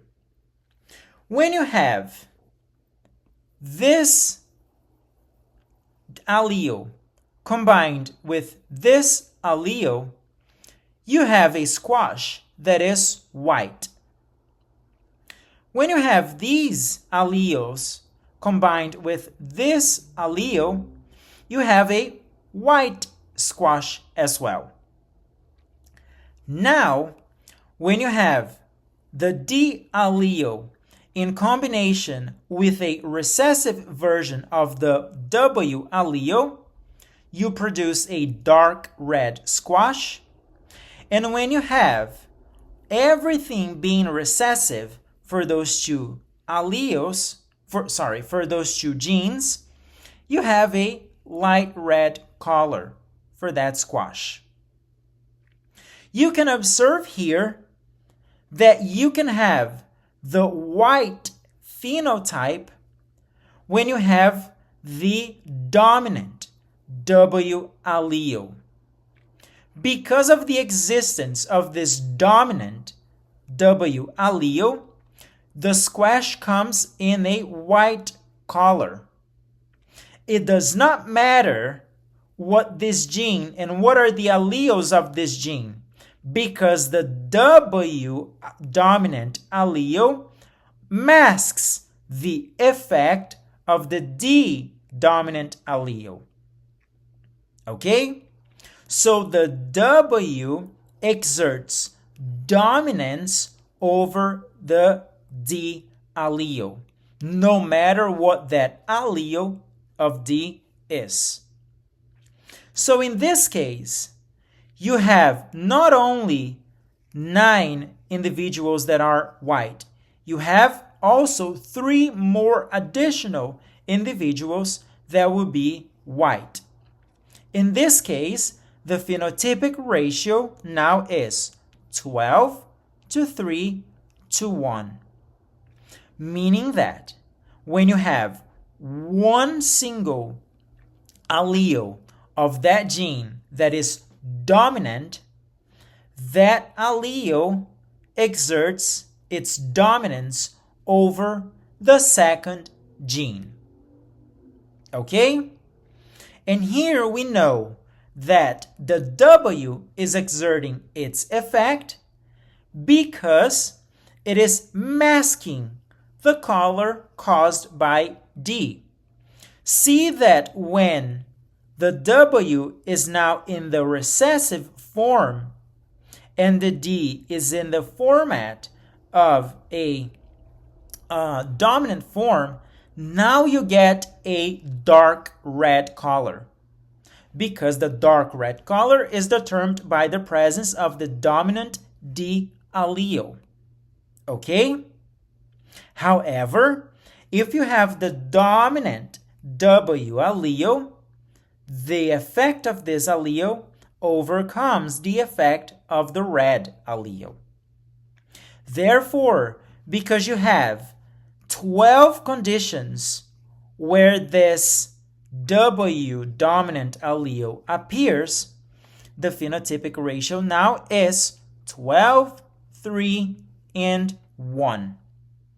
And I know that W is the one which is exerting the dominant effect over the D. Another case of epistasis is the recessive epistasis. For the dominant epistasis, we saw that the dominant allele of one gene will mask the effect of the second gene. Okay? Here, we need the recessive version of that allele, and that recessive version of that allele, or the recessive allele, which is the version of that gene, will mask the effect of the alleles on the second gene. Here, I also want you to remember that for the recessive epistasis, the ratio now will be 9, 3, and 4. Let's look at one example. Some flowers, and in this example, they come in the following colors: blue, magenta, and white. The coloration of these flowers is determined by the genes W and M. The gene W plus indicates a wild type gene. The M plus indicates a wild type gene, a wild type allele, which is a version of those genes. The mutant or the mutated version of those alleles, you can see here that they do not contain the plus sign. Now, performing the D hybrid crossing, mixing two genes, we get these genotypes and these phenotypes. When we look at the first row, we see that when we have the wild type version of both alleles, we have a blue flower. When we have a wild type version of one gene, of one allele, and then a mutated version in the second gene, we have the magenta color. The third row shows us that when we have two alleles mutated of this gene and one wild type allele of this gene, then we have white. The fourth row tells us that when we have two mutated versions of this gene combined with two mutated versions of this gene, we also have white. When we look at these two rows, we observe that it did not matter what happened to the second gene. It didn't matter whether this was the wild type version or the mutated version of this gene. Because when we have the mutated version of this gene for these two alleles, we always got white colors. That is a type of recessive epistasis, meaning that the mutated version in the first gene will override, will mask whatever happens, whatever is the gene product of the second gene. Because of that, we can combine these two genotypic ratios. And that's when we get the following phenotypic ratio, 9:3:4. I know that the W is the allele that's causing this because I have this piece of information. I can see that it did not matter what happened to the alleles in the second gene. It mattered what happened to the alleles in the first gene, and they needed to be recessive. They needed to be homozygous. Okay? Here, I also want to go back to that Bombay phenotype, because the Bombay phenotype is an example of epistasis and complementation. Here, we discussed that the blood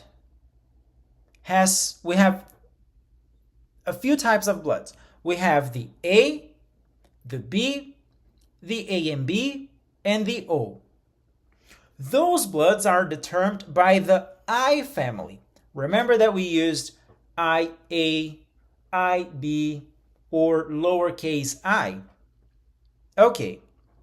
I also told you that in the Bombay phenotype, what happens is that the individual does not produce the H substance.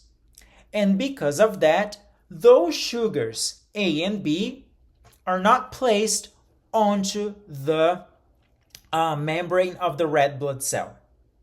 So besides of having the genes controlling the A and B sugars, we also have the genes controlling the H substance.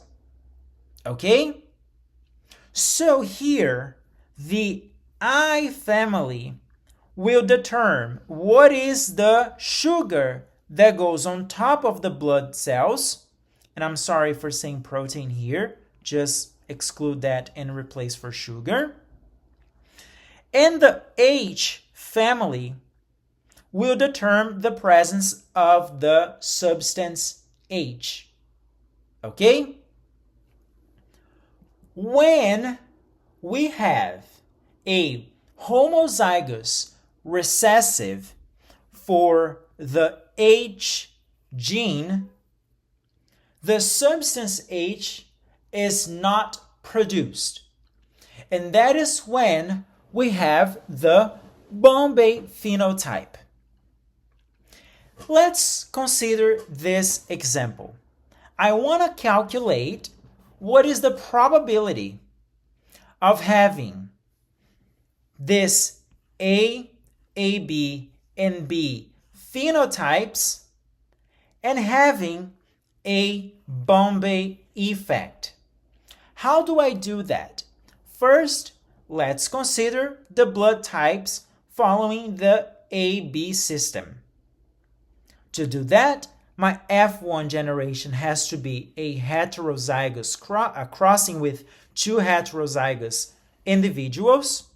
And from this crossing, I get the following probabilities. 1, 2, 1 to 4. Okay? Knowing these probabilities, let's put them over here. Now let's consider only the gene controlling the H substance. And here we have a simple case of monohybrid crossing. Here you can see that when you have the dominant version of the allele, you have the production of the H substance. When you have the recessive homozygous version of that allele, you do not have the H substance. By applying the product law and using the forked line method, we can understand what are the probabilities of getting these Bombay types, or the Bombay phenotype, I'm sorry. How do we do that? Well, we can simply multiply the probability of one thing and the probability of the H substance. So let's look, for instance, if we get this crossing, if we get this gamete crossing with this gamete, the probability is 1/4 times 1/4. The result here will be 1 to 16. 1/4 times 1/4 equals to 1 to 16. Okay?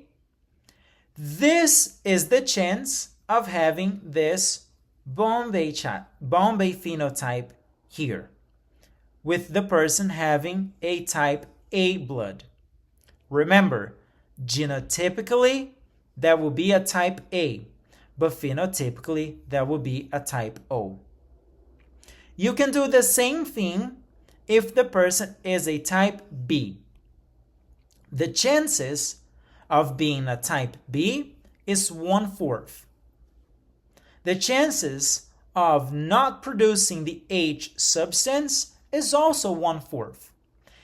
If I want to know what is the probability of being type B and not producing the H substance, therefore being a Bombay phenotype, I can multiply this probability times this probability.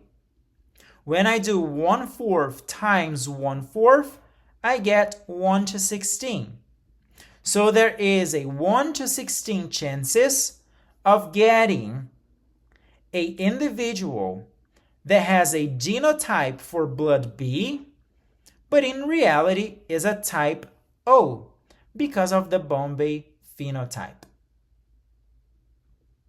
Still in the topic of epistasis and complementation, I want to talk about this complementary gene action.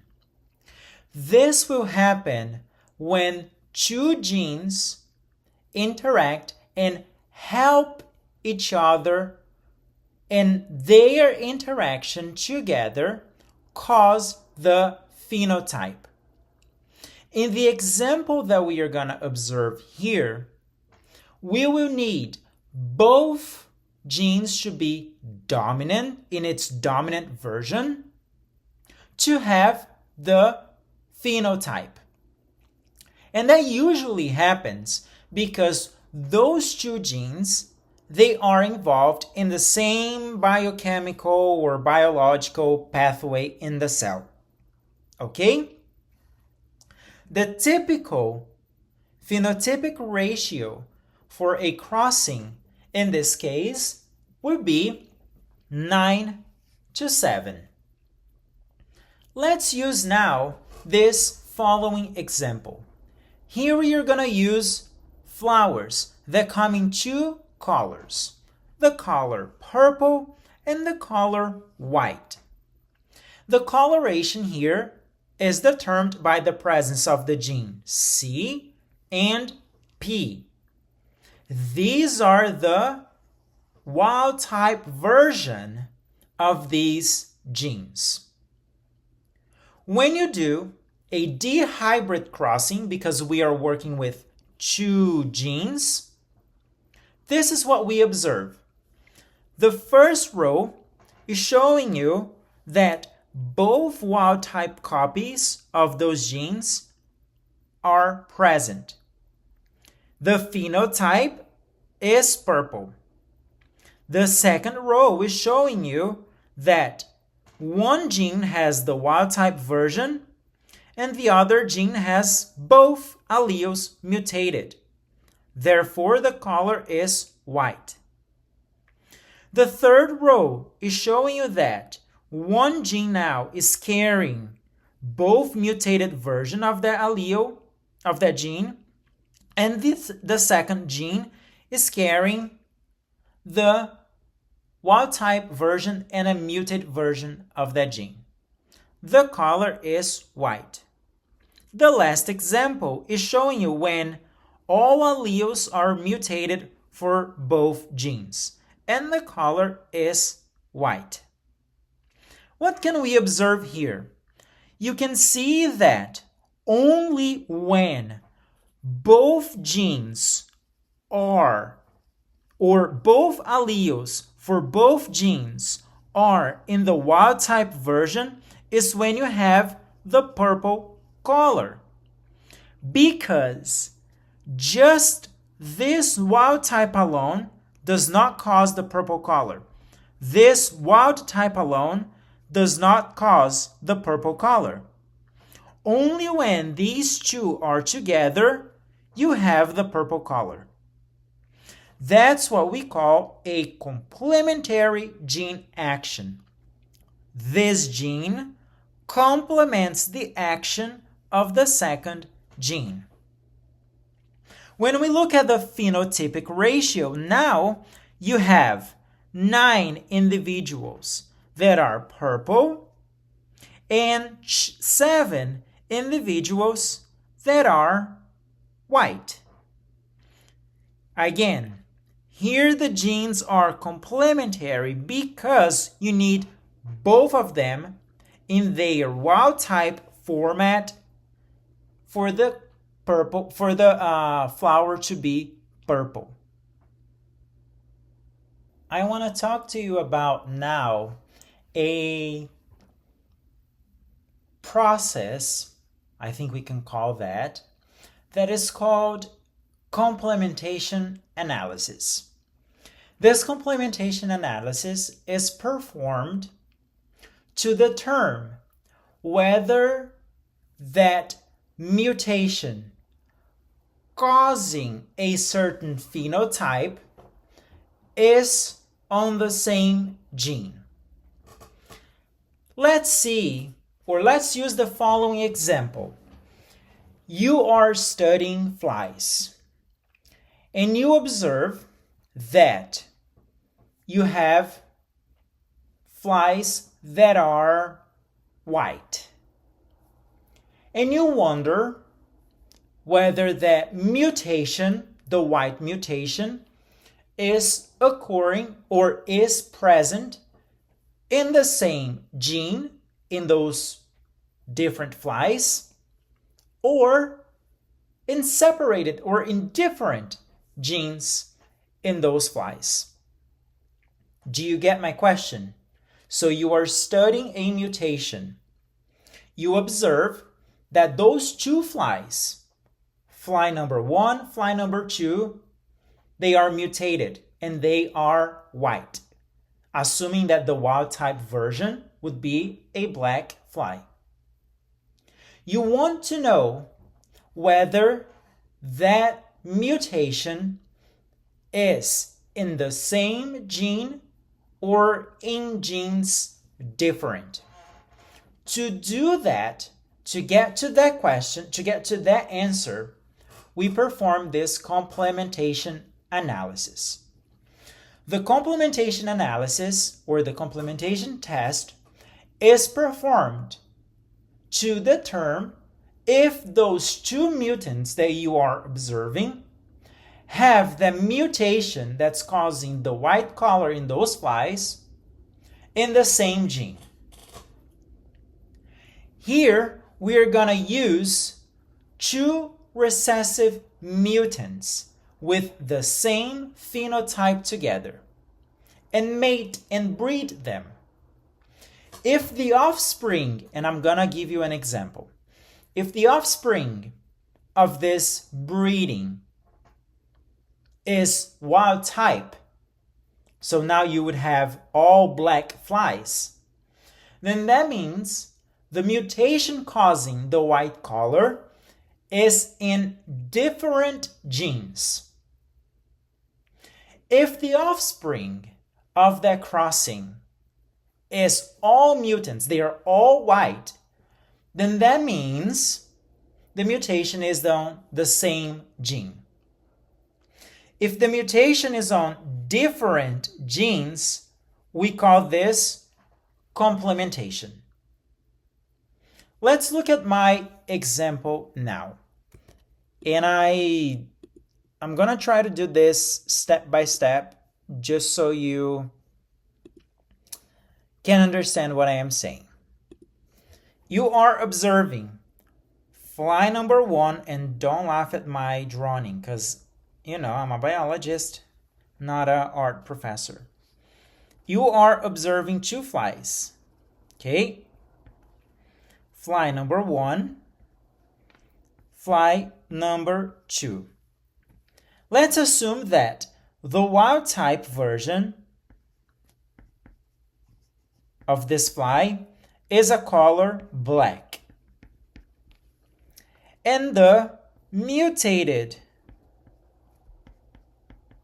version of this fly causes the fly to have a white color. In those cases, these two flies are mutated. The first scenario, let's consider, let's say scenario 1, that the mutation is in the same gene. You have the chromosome, right? One came from the mom, the other one came from the dad. The chromosome, of course, has multiple genes. I'm going to represent gene number 1 with color red and gene number 2 with color blue. Okay? Here, I am assuming that the mutation is happening on the same gene, which is gene number 1. I am gonna say that the mutation here is identified by letter A. And the mutation in fly number 2 is identified by letter B. I am assuming that the genes are the same, but just because I don't know, let's use different letters so we don't get confused. Here now, we are gonna do our monohybrid crossing.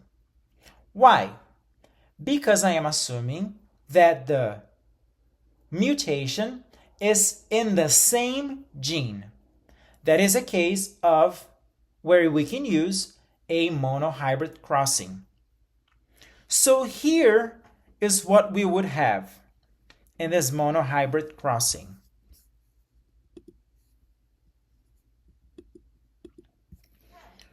we would cross these two flies.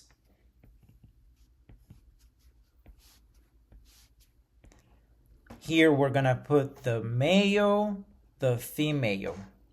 Let's assume that this is the male and this is the female. The gametes from the male are lowercase a's, and from the females are lowercase b. The combination here gives us the following genotype. As you can see, AB. Here, all the individuals will be mutants, because I am assuming that letter A for fly 1 is mutant and letter B is the mutant version for fly number 2. Okay? Here we can see that the mutation is on gene number 1. And here's the gene number 2. Gene 1, gene 2. Okay? If the crossing between these two mutated individuals give me all mutants, then I know the mutation is in the same gene. Now let's consider the second case. And let's consider that the mutation is in different genes. It is the same mutation, but is in different genes. How would this offspring look like? If that is the case, now let's represent our flies again. So here's my fly number 1 crossing with my fly number 2. They are both mutated and they are both white flies. Okay? Now we have the chromosomes of both. Okay? And I am assuming that the mutation in one will be in gene number 1, and the mutation of the other one will be in gene number 2. Okay? Here, for number 1, gene 2 will carry other information, and for fly number 2, gene 1 will carry a different information. Let's say that I want to represent gene 1 in this fly with the letters, let's see, B. And gene number 1 in the other fly, I want to represent with letter A's. Now, gene number 2 in this fly, I want to represent with letters C, and then the other gene number 2, I want to represent with letters D. I am saying that this is causing the mutation and this is causing the mutation, but they are in different genes. How do I know if that is the case? Well, what I have here now is a case of D-hybrid crossing. What are the gametes that can be produced by fly number 1? The gametes produced by fly number 1 will be A, C, crossed with the gametes from fly number 2. That will be B, D. Now my F1 generation, will look like I have to organize gene number 1 and gene number 2 here. Okay? So this should be gene 1, gene 2. What would this look like? This, for gene number 1, I will have A, B, and for gene number 2, I will have C, D. So the organism looks like A, B, C, D. Looking now at these genes, this organism is what? Is a mutant or a wild type organism? You can deduce that this organism is wild type. Why? Because the mutation is happening in different genes. So here, this allele alone and this allele alone are not able to cause the mutation. Okay? Therefore, they complement each other and the mutation doesn't appear. So the offspring here, they are all wild type. Again, I do a complementary analysis when I want to know whether the genes for those mutations I am observing is occurring in the same gene or in different genes. If the mutation is occurring in the same gene, the crossing of these two mutants will give me all mutants. If the mutation is occurring in different genes, the crossing of those two mutants will give me a wild type offspring. Okay? And the second scenario here is a case of complementation. I am going to make things a little bit more complicated, but I am not going to resolve this exercise with you because I want to leave it up to you to figure this out. Here in this example, you have 3 white mutants. Not only 2, you have 3.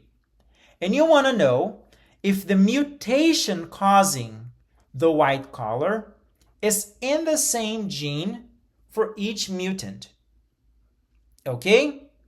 And I want to know which mutation, if mutation 1, 2, or 3, is the complement mutation. What does that mean? I want to know if the mutations are in different or on the same genes. You must know, though, that the blue color is the wild type color, and the white color is the mutant color. Okay? Look at the results of the F1 generation. Here you got, remember, heterozygous.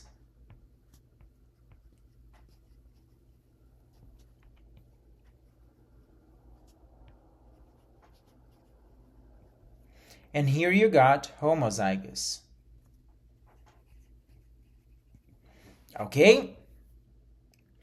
Here you are crossing both mutants. Okay? Remember, if my F1 generation is wild type, then the mutation is in different genes. If my F1 generation are all mutants, that's a case of monohybrid crossing, and the mutation is in the same gene. So think about this information and figure out whether the white mutation is in the same or different genes. I understand you guys might be a little bit tired towards the end of this class because we've talked about so many things and they can be quite confusing because they actually do not follow the Mendelian ratios. And that's why they are more complicated to understand than the simple dihybrid and monohybrid crossings. But these are my last slides. And here I just want to give you some examples that one single gene, the expression of one single gene, can actually have multiple effects. So far, for instance, in the mono and dihybrid crossings, I told you that that gene either controlled the height of the pea plant, the texture of the seed, or the color of the flower.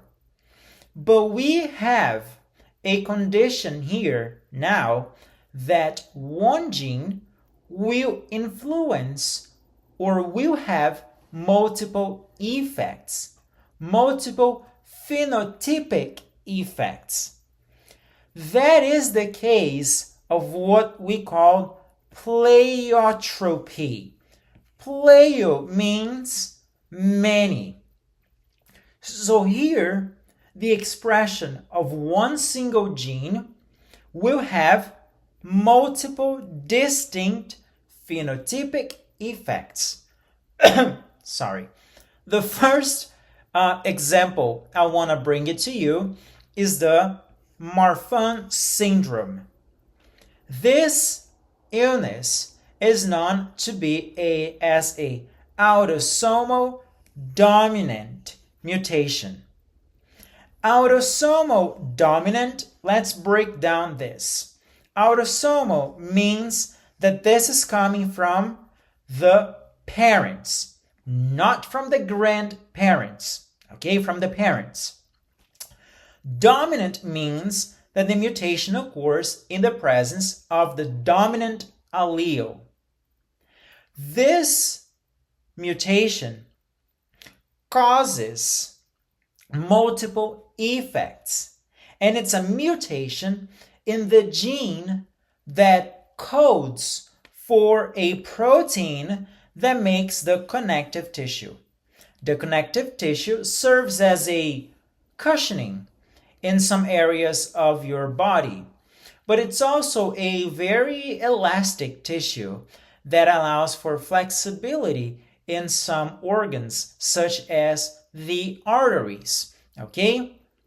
Losing this tissue losing this gene that codes for this protein that makes up for this tissue can cause multiple effects, can affect the eyes, the aorta, bones, and any other organs that will have connective tissues. Okay? So here, one single mutation caused many different effects. Another example I am giving here to you is the Porphyria variegate. And I am sorry if I am mispronouncing this, but I don't think I am because I can see the closed captions are getting it very right. So this is also autosomal disorder, meaning that it comes from one parent to the offspring. This mutation causes a irregular metabolism of this molecule. If this molecule is not destroyed, then it builds up in the body. The buildup of this molecule in the body causes numerous effects, such as abdominal pain, muscular weakness, fever, and other effects as well.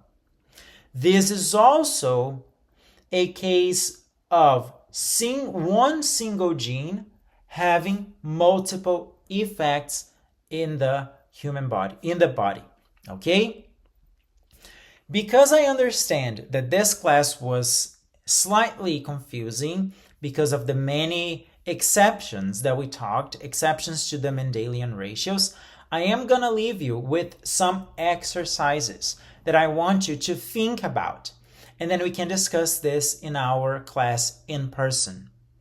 The first question has to do with the complementation test or complementary analysis that we just talked about. When we want to know whether those mutations are happening in the same gene or in different genes.